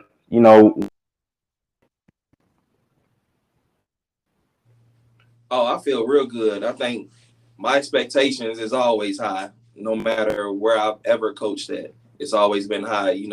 We expect to do great things, but we got to take it one game at a time. With us being a fresh program, everybody's gonna look past us. But we looking to try to shock some people. Well, Liberty was a brand new program last year. I got to keep bringing them up because they're champs. The champs always get their name thrown in every conversation. Like Alabama, they talk how they skip that conversation. But they were a first year program. So and they came out pretty strong. You guys, come in and do. Yeah, we looking to come in and try to make some noise, but we just gonna take it one game at a time. That's our motto. Absolutely. Take care of the little things and the big things. Take care of us. Absolutely. So, listen, how you feel about yet another new team? So what are your hopes with teams entering the NPGA? You lost your video. Our hope is, make sure that we get kids some scholarship offers and they can find a home to go to. I told them yesterday, like, it's bigger than football. Use football to get you to where you need to go. Like, my goal in life is to see them get a degree and become a better young man and a grown man in society and be able to take care of their family. That's the ultimate championship for me. But conference championship, Natty, yeah. But at the end of the day, that's bigger than both of them. Right. Like,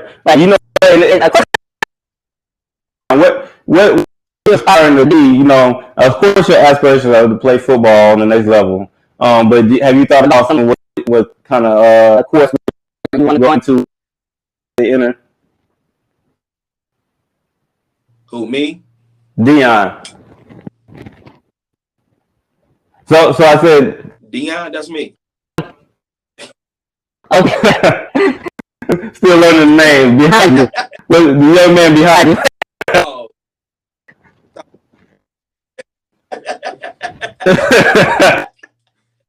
I mean, it's not too late to go to school, coach, but you know.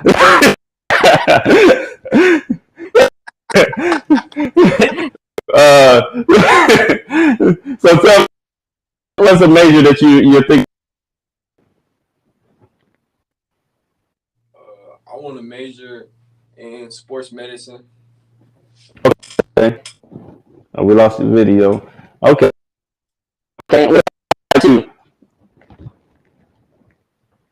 The same thing. All right. Yeah. I mean, a lot of guys go in the sport.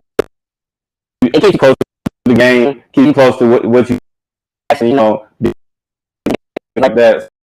A lot of guys go to, different things sort in the past. Go. End up being coaches. You might end up having, being back at helping and giving back and, feeding some life into some guys. What might happen. So how you feel about, this year? Say something more. Can you hear me? You're a little low. I think it's great. It's a great opportunity for the Great Lakes to. Can you hear? Let me.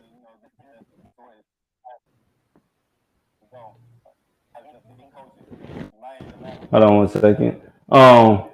Yeah, I hear you.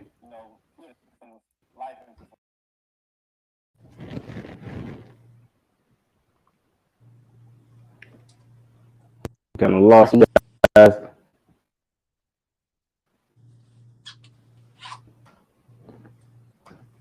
We lost Leo, but like I said, we lost Leo. He'll probably be out of those.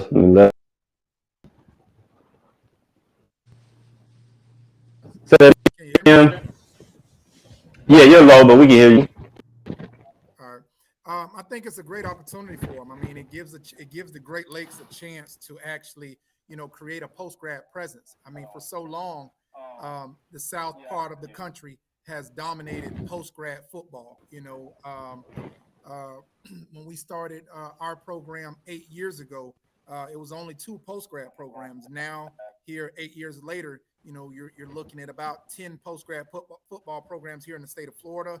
Then you have another handful in Georgia, so on and so forth. In the Great Lakes, with the presence that they had last year, and them actually, and then with Liberty actually winning it, I think it calls for a great opportunity for kids to understand the opportunity that's presented to them, and to join the different post-grad programs that are emerging. So I think with Flight being around on the basketball level and now having an opportunity to make their presence known on the football side of things, I think it's definitely going to be good for that area as you guys continue to grow, as kids out there continue to realize that, hey, I have an opportunity to go to college. What I did in high school, I'm really not happy with that stance, but now I have an opportunity to play post-grad football where we can actually get evaluated, and the benefits of post-grad football are definitely great. Right. Good stuff. So, Coach, man, let's talk a little football real quick before we let. Like I said, everybody, we don't want your secret. We don't. But we do want to know, a little bit about what you guys planning on the direction. Yeah. We go. Our identity is being tough and physical. I'm a firm believer your offense and your defense have to mirror each other. So we're a very physical defense. So our offense is going to be physical. We're running the ball. And, just like any game plan, You know, if team take away the pass might be open, and we might have success doing that. So at the end of the day, we're gonna run the ball. You know, we still recruit tight ends. A lot of teams don't recruit tight ends, but we recruit tight ends because I'm still a firm believer in being physical. Right. Man, I'm excited, man. The Great Lakes was, a smaller conference last year from the what I looked at, and the Gulf had just a little bit more than it did last year. So it's going to be very interesting. Still at the Midwest and the Atlantic teams, but it's going to be interesting to see, who can come out of the Great Lakes. There's a lot of competition in those two. So it's going to be very interesting. You guys be this heat in December, and you guys gonna be prepared. Y'all gonna be ready to wear them shorts. Yeah, the kids is already like Florida. we got in existence. Excited to see. Say that again. We're gonna speak in existence. I'm ready to see the competition and see what happens. Most definitely, yeah. We got a tough road ahead, but like I said, we're gonna take it one game at a time. We got 5 college teams that we playing against, so it's gonna be a very interesting 5 college. Y'all got 5 on the schedule. 5 on the schedule. Okay. Let's name a little bit. Mount. We go to Indianapolis to go up there with Navy with they JV prep team. We got Mount Union, a powerhouse Division III team. Oh man. Ashland University, Tiffany University. Then we go to West Virginia to Bethany College, and then we have the rest of the post grad or league stuff. So good stuff. You said some names in there, especially Mount Union. That y'all playing their varsity team playing so that's a tough one there. That's a powerhouse. So yeah. I mean that's a great opportunity, man, to be able to play those type of teams and give your guys that not only they're still playing college football. They're playing college football. That's what it is. And some teams that are known to be, prominent and dominant in the nation is big time. That exposure while they're playing. So hey, kudos and having such a tough schedule. Appreciate it. Man, we appreciate y'all being on with us, man. Hopefully we can connect again later on in the season, and talk a little bit more y'all's time and letting us a little bit today. Thank you. Appreciate y'all. No problem. Thank you. Go Flight.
Liberty, witness the all funches. Thanks for joining 2022 Media Day. First ever Npgaa Media Day. Again, every year getting better. Next year is going to be bigger and better. We're waiting for Mr. All Funches from Liberty Prep.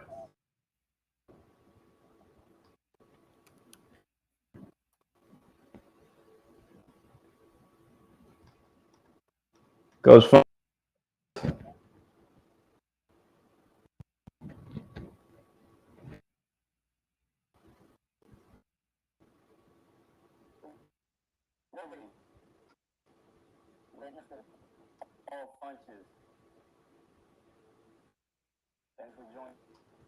Coach Funches. Again, having some technology issues.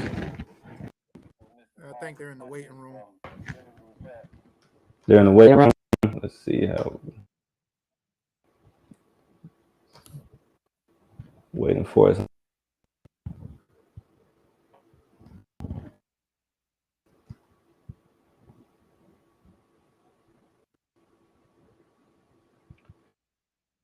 Coach Funches in. We'll be right back in a few seconds with Coach Funches.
Just trying to get Coach Funches in.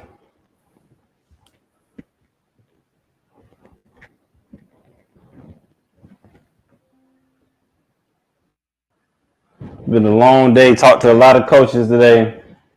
I'm sure you feeling the excitement right now, Leo, with everything that's going on.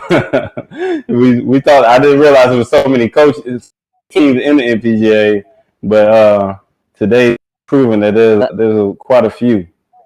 Yeah, I mean, and you got to look at it. That's just in the NPGAA. Just think about all the teams that are not a part of the association but are doing well out there on the post grad level throughout the country. So, I think today just proves how valuable post grad really can be.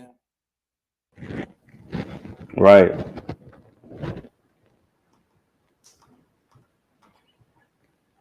Let's try this. Again, it's rain o'clock here in Florida. We're located here in Florida. It's rain o'clock. The weather's starting to get bad. There's the man with the plan, the man with the master, Paul Funches. How you doing?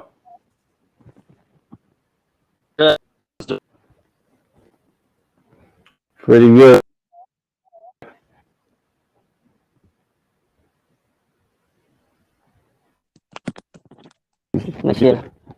Try to turn your camera away, Coach.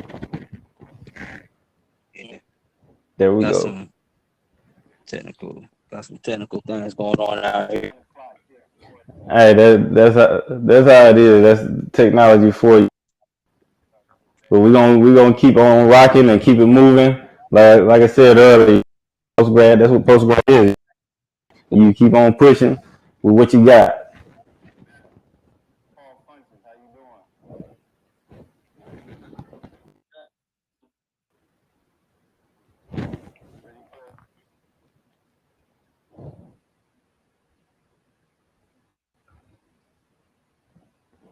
Can you hear us, Coach?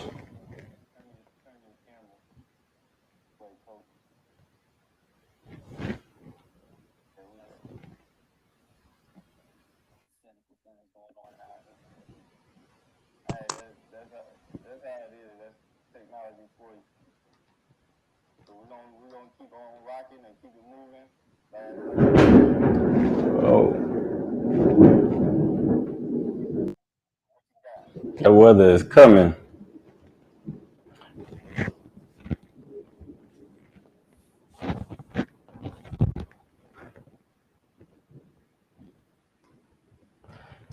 Well, what is the process of becoming a part of the association?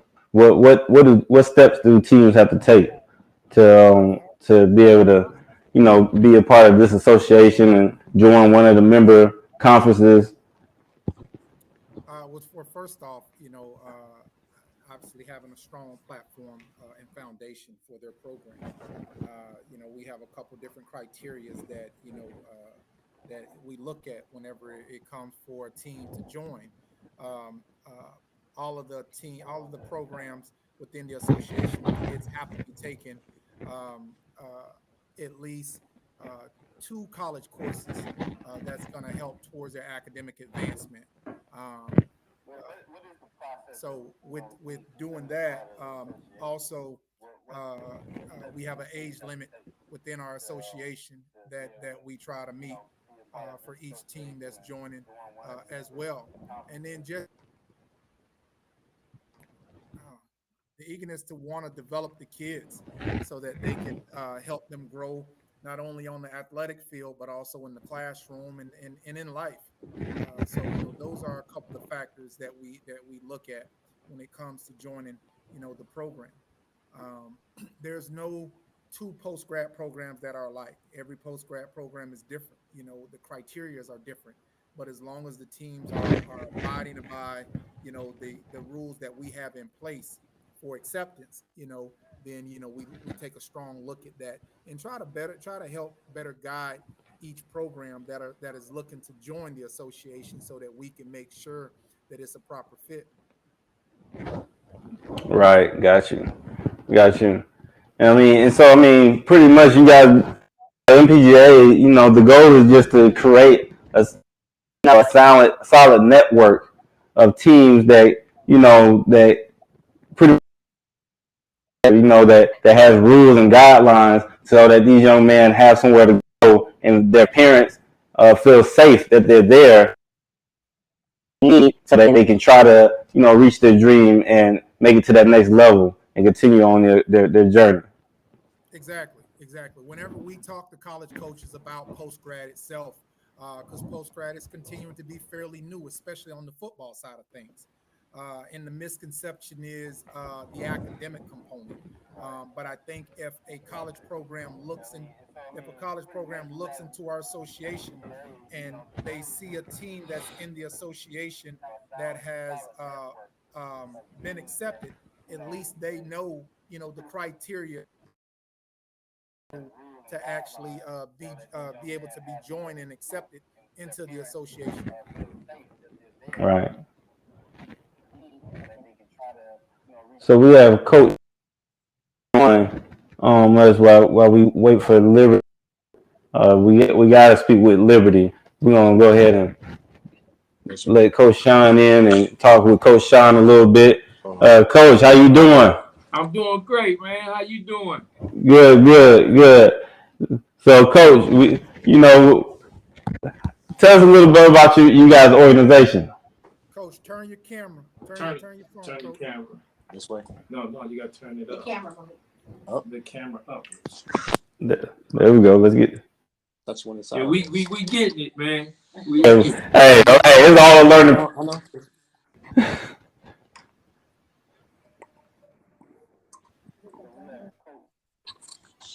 There you go, like that. There you go. That's more like. There we go. Oh, he's suited and booted. Yes, sir. Just he came dressed to the dimes, tailor made. How you doing? You gotta play the part sometime. Hey, that's what they say. They say dress for the. Yeah, that's what they. Yes, sir. So tell us a little bit about your organization, Coach. Well, this is Npgaa Prep Academy. Me and my wife just decided after 11 years with another organization that this was time for us to do our own.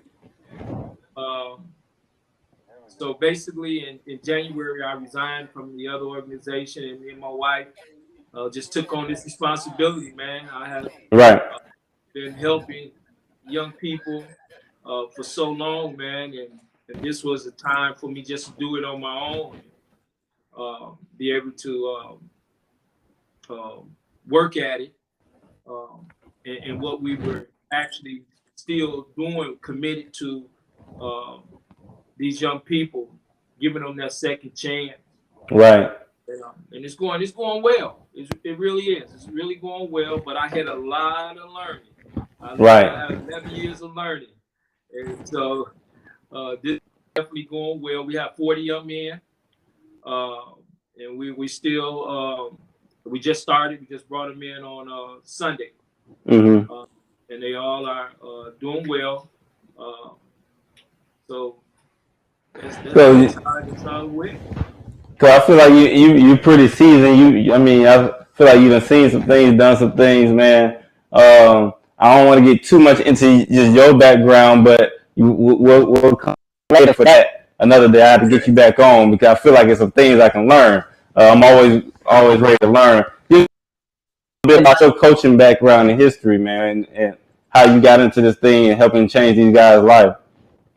Well, and once I left college, I went back to my hometown, Detroit, and I started working at my high school that I graduated from. And I was given the offensive coordinator job the very first year. Oh man, threw you in the fire. Yeah, so I was thrown right into the fire, and I was very young. But we didn't have many coaches during that time, so I ended up coaching the JV and the varsity team, basically by myself. The head coach was a counselor at the time, and so he had other responsibilities. So I had to take on the responsibility of organizing and developing both teams, and I did that for about about 10 years. Then I went to I helped start another program, which is a very successful program in the state of Michigan, Crockett Technical High School, and started that program. Then I ended up going back after a year to my alma mater, the coach, for 5 years at Lincoln University. Yeah, you've been doing this thing on. Yeah. You've been doing this thing for a while, so your guys, I mean, is what I'm getting. I mean, that you dressed the part. You know, I could tell as soon as you got on. Everything, you know. So. Yes, sir. Beside you. Come on, move over. How you guys doing, man? Eye test. He passed the sit down eye test. What's up, guys? My name is Jaden Tandy, and I play safety, man. Okay, where you coming from, Jaden? Come all the way from Columbia, Missouri, about 10 hours away. Missouri, man. How you feeling being so far from home, all the way from Missouri to Georgia, right? That's where you guys are located, right? That's where Omega is? Yeah, I mean, I think I was honestly ready for something different. Okay. Yeah, I was coming from Columbia, so the hometown of Mizzou. Yeah, man, I was ready for something different. I was ready to see the big city, you know, just go and explore. Right. So how you feeling going into this season, man? What's your expectations? What are you looking to get from this thing when you going into this? When I stepped first front in the door, it's all business, man. You know what I'm saying? This is all personal to me. This is all personal for me. And I ain't gonna lie. The first day we had morning practice. All of us was outside an hour and 30 minutes before the coaches showed up. So that's how I know that we dedicated and ready to win this championship. Right. You guys ready to get to business? You guys been practicing any already? Yes, sir. We've been going at it, man. Yeah. What's the chemistry out there? What's you getting out there on the field with your teammates? You know, all you guys are from different places. You know, all different situations, but y'all all stay at the same goal. You know, what's the vibe out there? Man, the vibe is good, man. I mean, they're all hardworking guys. You know, we all get along. You know what I'm saying? You know, hardworking guys just coming together. You know, trying to better ourselves each and every day, trying to win this championship. So who you got sitting beside you?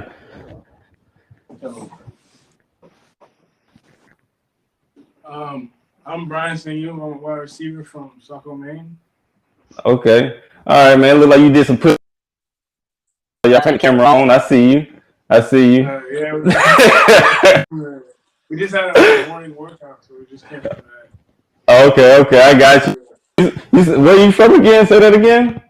Saco, Maine. Okay. Yeah. Like up there where don't nobody really go, man. Yeah. All right, what about you? So I mean, coach, you know I can't see your face, but you went and got them. You went all over the place, huh? Yeah. I see that all over the nation, man. So you coming from Maine, man. So I'm guessing the recruitment just wasn't there for you how you expected it to be. Yeah. So like coming from Maine, it's just it's really it doesn't get a lot of spotlight because it's not a place that people usually go to. Right. And it's more it's so sheltered. So like most people don't leave. They right. Stay there. So this is a big opportunity for you. Yeah. To go post grad was a big opportunity to give you a second chance, you know, without going to losing eligibility at junior college, because I'm sure there's junior colleges around that you could have went to, but this provided you an opportunity not to lose that year because of, you know, the now I don't want to say setback, but you're in an uncontrollable situation. Where you live is where you live. You know, you don't have no control over that. You know, that's where your parents reside at. But being able to come to Georgia and be with Omega gives you the opportunity. I mean, you right in the middle of, you know, ACC territory. So how does that feel? You know, be able to know that you got this opportunity. It's honestly it's great. Just knowing that I'm not gonna be stuck in that bubble that state has made it into. Coach T, he gave me the opportunity to come down here and not only just explore more, but take my levels to as high as I can take them. And, Got you. So I mean, you guys, coach. I mean, go ahead and get back to coach.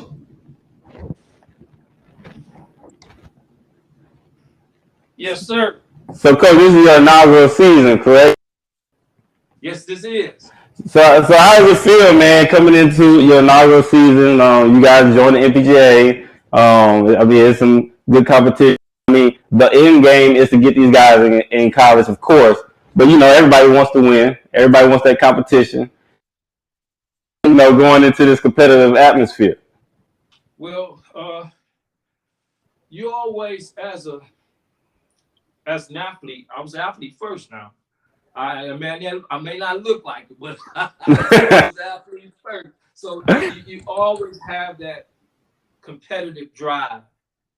But more so, my main focus is being able to see these young men move on to another level. Right. You know, my last season with the last group, I had 38, and out of 38, 35 went on to college and on scholarship. Okay. So that is something that I drive for. I'm 100% type of a coach where I want everyone. You break up. Hold on, because you broke up a little bit. Say that again. We lost you. Okay, you back. Yeah, there you go. Yeah, to see every one of my players to move on and have that opportunity, because that's why you come to post grad, to get the opportunity, you know. And do you have those that fall through the cracks? Yeah, you do, but that's why it takes a coach to stick with them and to show them that you know, there is a better opportunity out there for you. All you have to do is allow the process to show itself. And then if you give it time, because that's why they got Division I, Division II, NAIA, junior college, because there's so many young men that want to play Right. college football. Right. You know, so there is an opportunity out there for if a young man dedicates himself, he can play college football. That's my belief. Right. Because there's plenty of places for him. Hey, it's so many schools out there. I make it my due diligence to try to find and search and find as many college coaches. And I run up on colleges. I'm like, I didn't even know, you know, that that you were a college. So I mean, there's a lot of opportunities out there. For these guys. They just gotta, you know, stick with it and fight for that dream. So you guys are in the Atlantic Conference. You know, you're in the conference this year, but you're still, you know, able to play and fight for that, you know, that competition to the end. So what is your schedule looking like this year? Well, our schedule, we filled our schedule with mostly community colleges, junior college schedule, with some of the top post grad and Division III. Mm-hmm. Okay, so you got some colleges on there? Yes, we will play Huntington. We will play Huntington. In Alabama? Yep, Huntington in Yep. Alabama. Mm-hmm. Then we will play. Gordon. I believe it's Gordon JC out of Oklahoma. Okay. Yeah, we'll play them. We were going to meet halfway, but we just decided that they decided that they want to come down to Atlanta. Okay. So we'll play them at a home game in Atlanta. But offhand, I can't just spit my schedule out. That's not knowing. But we have a tough schedule, and it's good for that. It's good for these young men because it gives the college coach a chance to see that these young men can play on that level, and that's the purpose. To make sure that when we send the film out, that they can see that they're playing against good competition and they can play on the college level, and that's what all they want to see, and that's why pretty much being very successful at getting these young men to college because of that, because we play against good competition, and it's important for them to do that.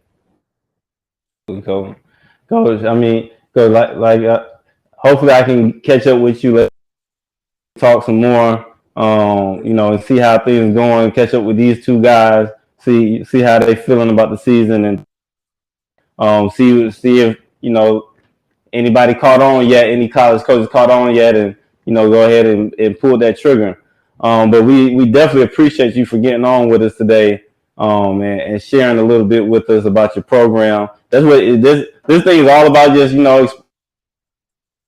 minute to talk and showing the positivity that surrounds this association and post grad in general, and forward. So we definitely appreciate you, Coach. And can I say something? Yeah, go ahead. One reason that we returned to this association was because the association was ran professionally, and I believe in structure and being able to do things professionally, and no matter the circumstances. That's the most important thing. When it comes down to it, my kids are the most important thing. Absolutely. Put them in a situation where they can thrive, and I believe being in this association would allow that to happen. Absolutely. I mean that's what it's all about, and just trying to help these guys achieve their dreams, to making it to the next level, getting that education, and being a successful man and society. So that's what we're trying to do, and that's what we're trying to cultivate in this environment. So we definitely appreciate you as coach and doing what you're doing. And like I said, we'll have to talk again soon. All right, that'll be fine. Thank you. No problem. Appreciate you, Coach. All right, appreciate you too, Tim.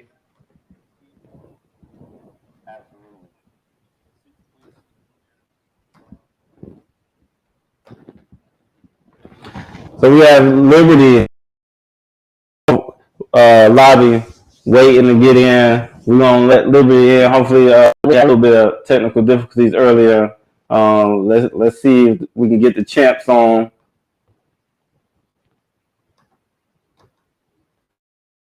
Let's see what we could do.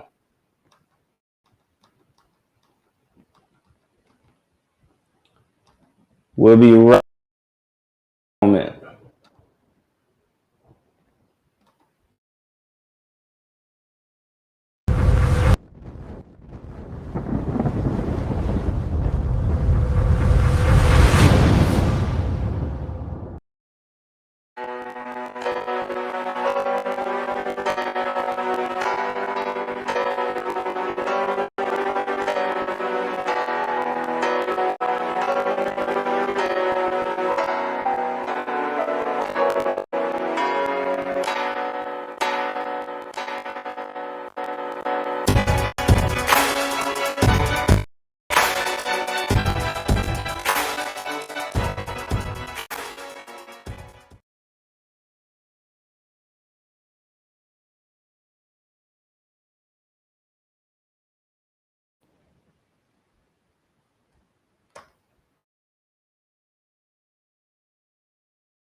We are back with the 2022 Npgaa Media Day. Up next, we have the other way. You had it the right way the first time, Coach. Turn your camera back the other way. There you go. There you go. There we go. We're back with the 2022 Npgaa Media Day. We're speaking with Gordon Prep Academy. Is that right, Coach? Did I say that right? I like to make sure I get everything right. Yes, it's Gordon's Fine Arts and Sports Academy. Gordon Fine Arts and Sports Academy. Okay, thank you, Coach. Gordon Fine Arts and Sports Academy. We're speaking with Coach Ted. How you doing, Coach? Doing pretty good. How you doing today? Good, good, good. So you got 4 young men sitting there with you. I've been seeing you guys just reported, correct? You guys reported a week ago?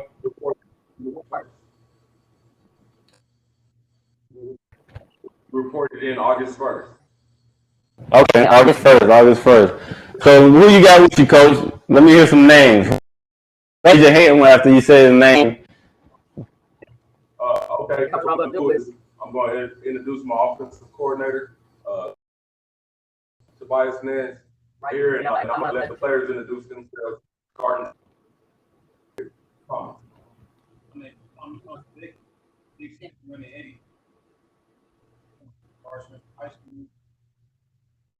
Walker, I'm 6'4", 170, wide receiver, DB, Galveston Ball.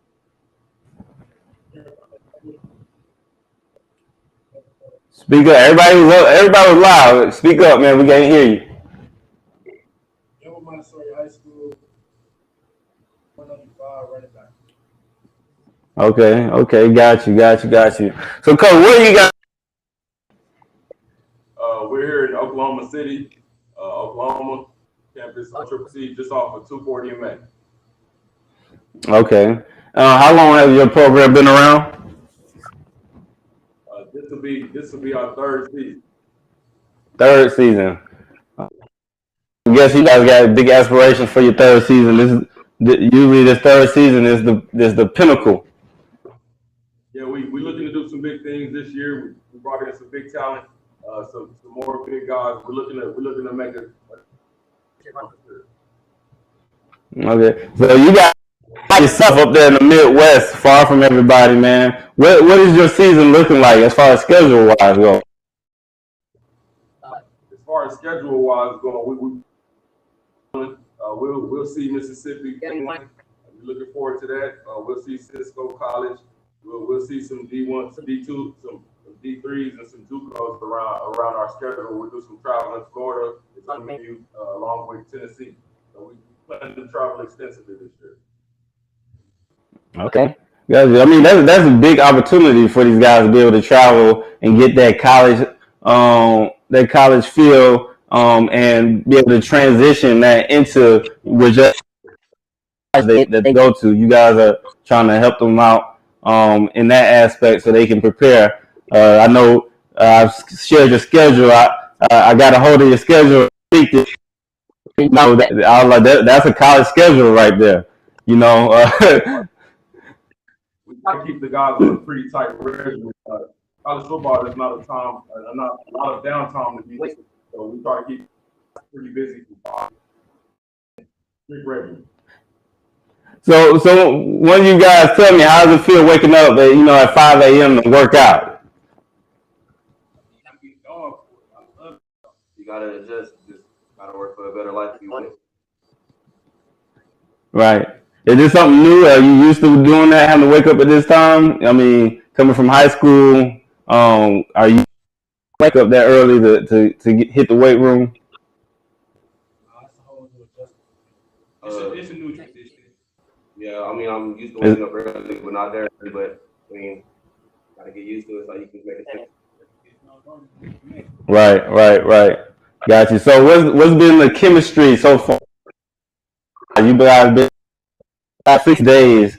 So what's going on right now on the field, in the locker room? How the team that you have?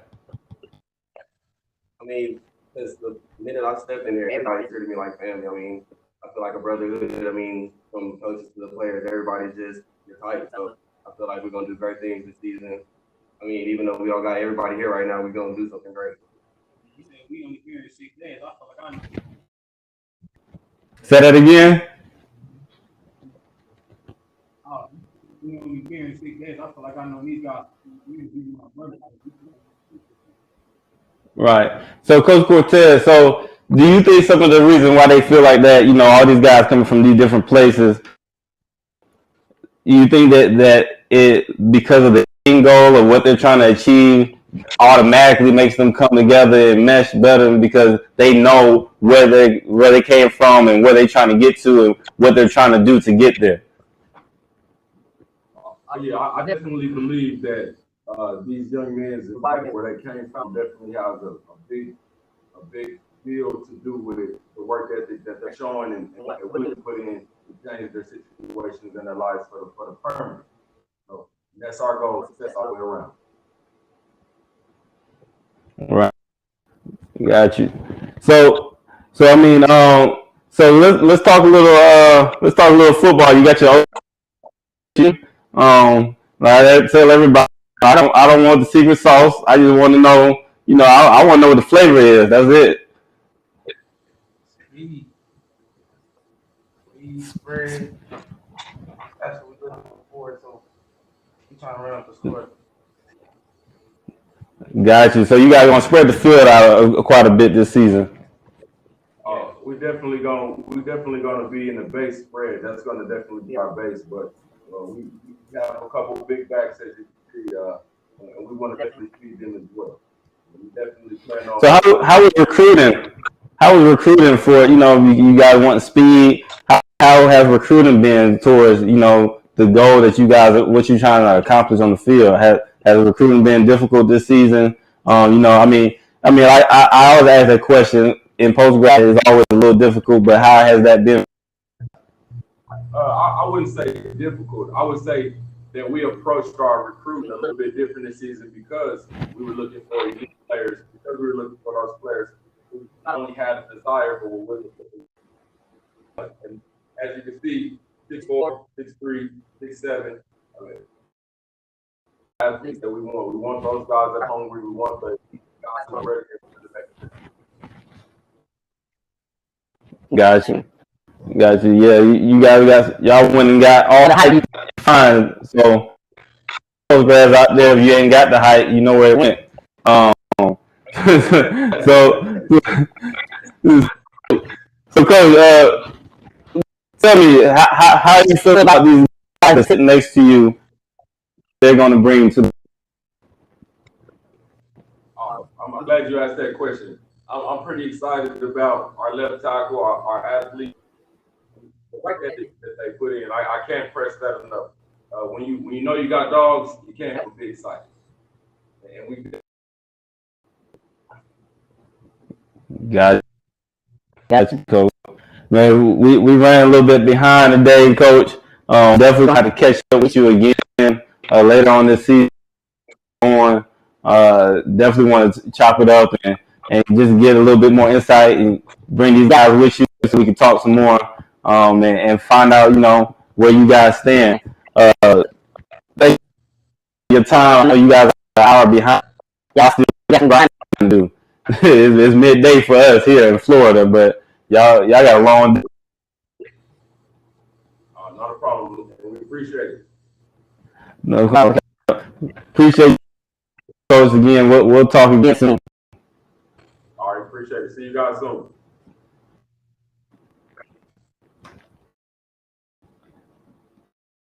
Try this thing with Liberty again.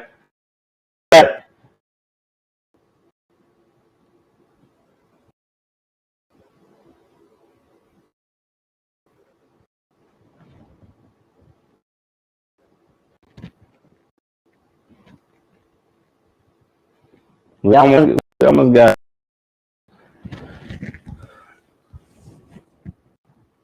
What is that? How many teams have in Npgaa in the second year, Coach Leo? Within this second year,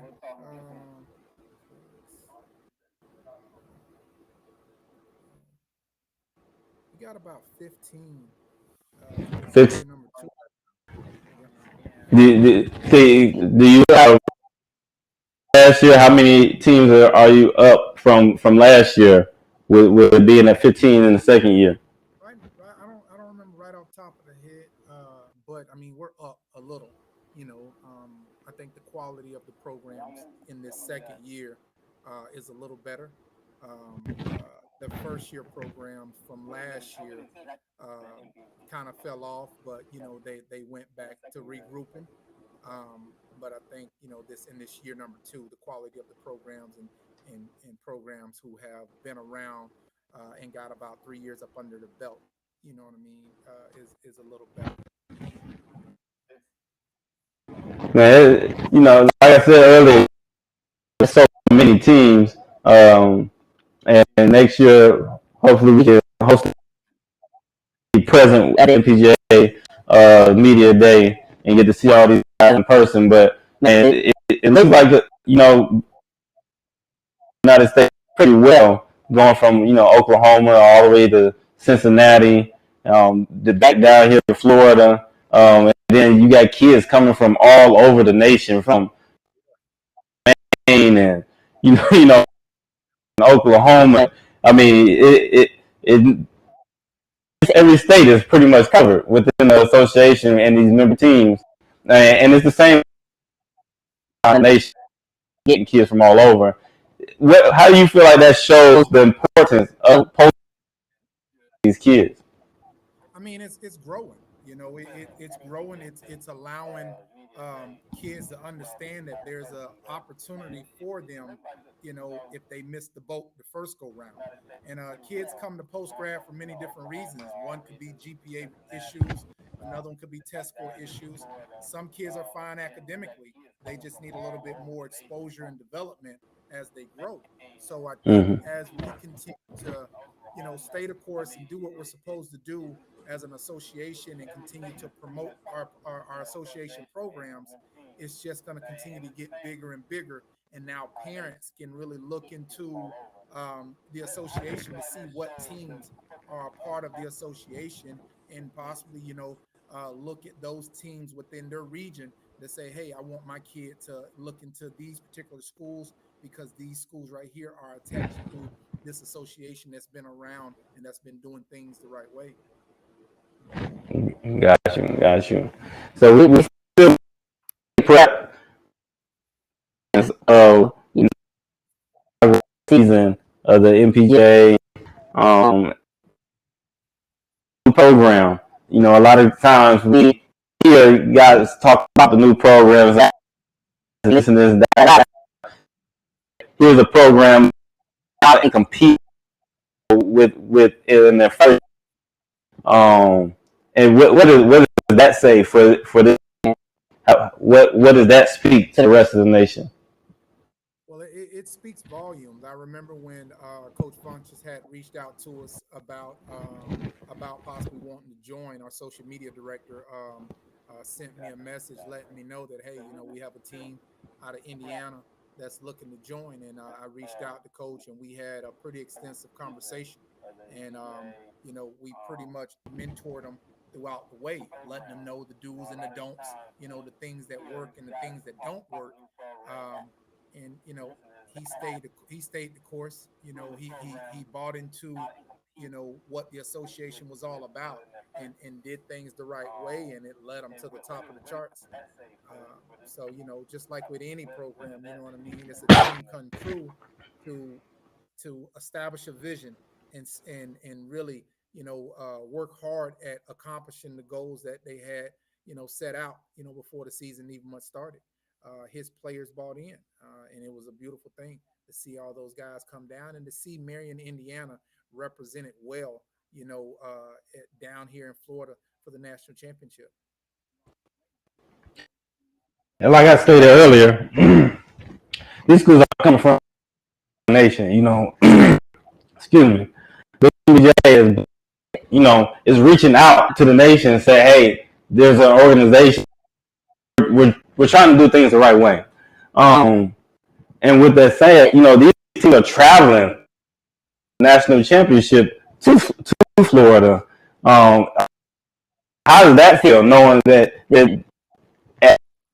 last year who knew who would win, and this year now you got Oklahoma and you got Cincinnati who's going to be traveling. How does it feel knowing that these kids are going to get an opportunity to feel what it's like to journey to across county lines, state lines to play in a stage this big? Well, Watch. Well, you got to understand this. The misconception of prep. Prep is just the word, doing things the right way. We play college ball, so within every team in our association, between prep programs and college programs, these prep teams are actually playing college ball. So just like with any college program, they're playing their non-conference schedule, and then they turn around and play their conference schedule. And their conference schedule consists of teams within their particular region. Their non-conference schedule, they might, like say some NAIA programs, they might be playing Division I programs that could possibly be out of their league and things of that nature there. So now by adopting the same college principles and mold that the college divisions and associations are following, that's exactly what we're doing, because all of our teams are playing college level programs, and then after they get in and get seasoned a little bit, then they jump into their conference schedule so that they can get ready to play for something. So I think it provides all the kids who are in post-grad a great opportunity to really understand that, this is what I needed. I wasn't really ready to go to college, and a lot of kids aren't ready to go to college. How are you going to take an 18-year-old kid who has never left his community, aside from going somewhere with his team? We're talking about these kids venturing out independently, and now they have to stand on their own 2 feet. So by preparing them on this college prep post-grad level, it allows mentors like myself, like yourself, Coach Funches, and all these other coaches to really understand that hey, we have to mold these kids so that they are ready for college ball once they get there. So through experience, these kids are definitely gonna, understand the opportunity that the experience that programs like Liberty is gonna offer them. Coach Funch is coming from a college background. He's implementing what he's learned on that college level, and as he instilled this greatness into his athletes, it continues to be a beautiful thing. Speaking of Coach Funches, to plan, because you did this on purpose. Because you did this on purpose. You're the champion from last year. You wanted to make an entrance. How you doing, Coach?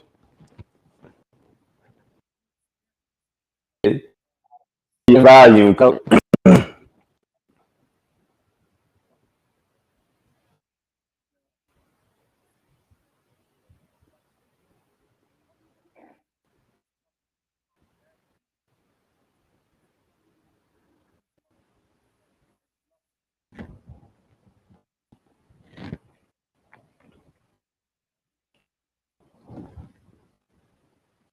Now, this one thing with technology, man, it's unpredictable. Control it. We just try to use it, and that's all we can do.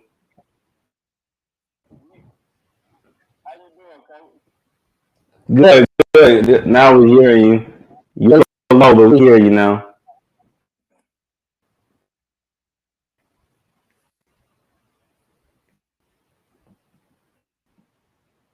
Can't hear him.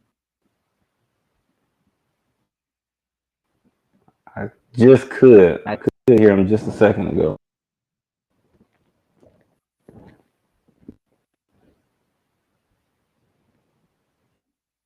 This thing together.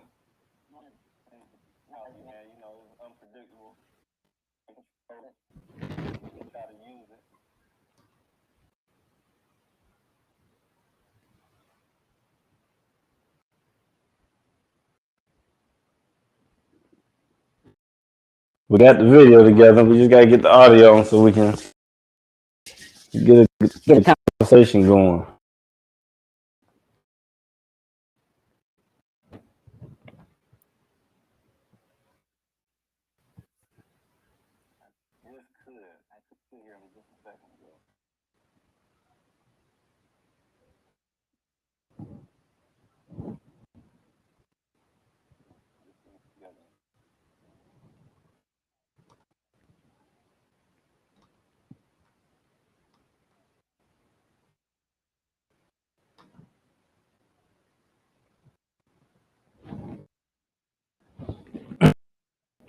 Our last team of the day, Liberty Prep.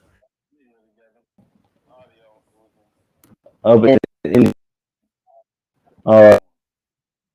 again, champions of last year, going together, creating a great program that we believe will stand the test of time after doing it, how they're doing it. So, Coach, well, Mr. Leo, what happened? Oh, we just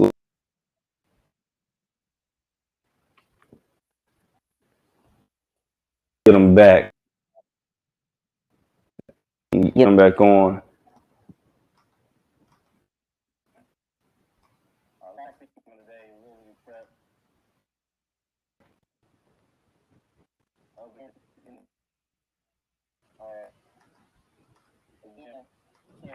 So, how do you feel about the growth of the association? I mean, we talked about, you know, the team, adding more teams to the association, and will come to join, and we talked about, you know, creating that structure and things, growth, and how it's becoming more, the MPJ starting to become a household name where people know the MPJ when their players come on campus or go on their visits.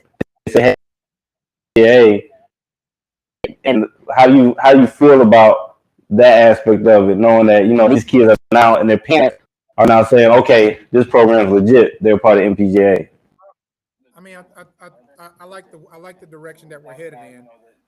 When you really look at it, we want to mimic what the college level associations are doing, because at the end of the day, you know, the transfer portal has messed up so much in regards to the recruiting process. So a lot of the high school kids that are coming out, you know, they're kind of stuck, because it's like, now what do I do now? You know, do I just go to a school just to say I'm at a school, or do I take an alternative route and go post grad, where there's a ton of benefits by going post grad, especially to the right post grad, and I can play college ball, I can develop my skills while waiting, you know, in the reserve, so that now these college coaches can, you know, look at me on a more serious level, because now I have gotten bigger, faster, stronger. I got some type of college experience up under my belt, and then, you know, hopefully it would give them an opportunity to be recruited to get to the level that they need to get to.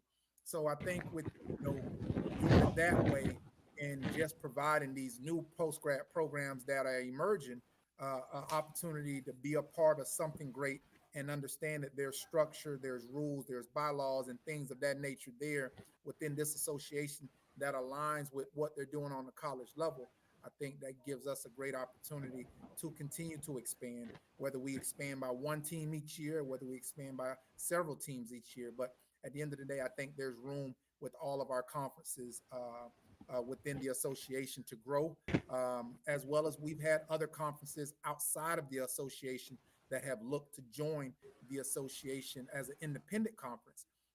We do welcome independent conferences to join, but at the same time, their opportunity is still there. It's just a little tougher to get to the higher level, you know what I mean, by joining as an independent level.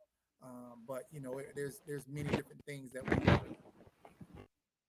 on. So, Coach Francis, we have your volume up.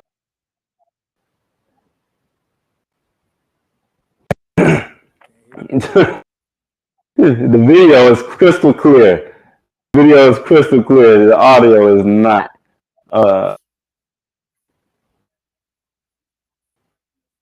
sure why.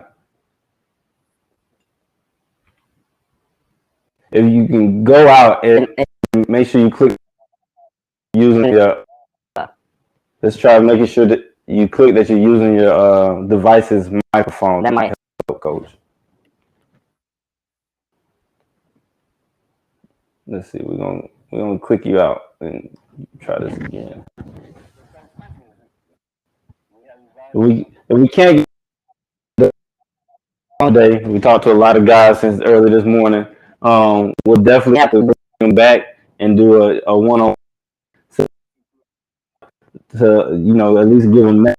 They are the champions of the MPGA. They have the title right now, so somebody dethrones them. They are the title. We're gonna try this thing one more time and see if we can get Coach Funches. If not, we're gonna reschedule on a later day and give them that one we can talk and get to know more about their program.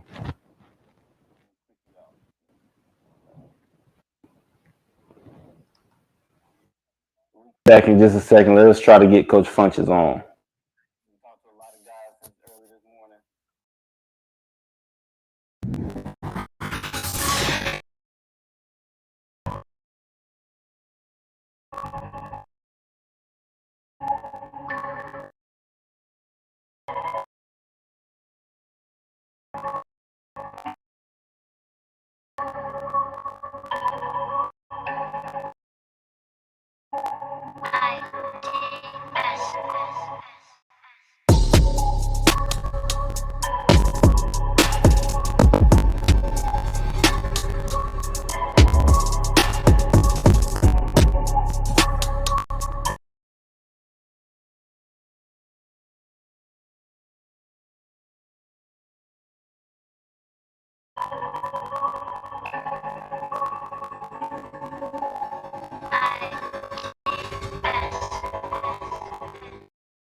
So folks, that's all for the first ever 2022 Media Day. It was a great day, long day, lots of teams, lots of conversations to talk about.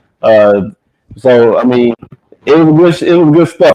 We're definitely gonna come back. We're gonna bring Coach Prep back for a special on the national championship team, and give them their time, their spotlight, and just talk to them a little bit about their program, and where they've been.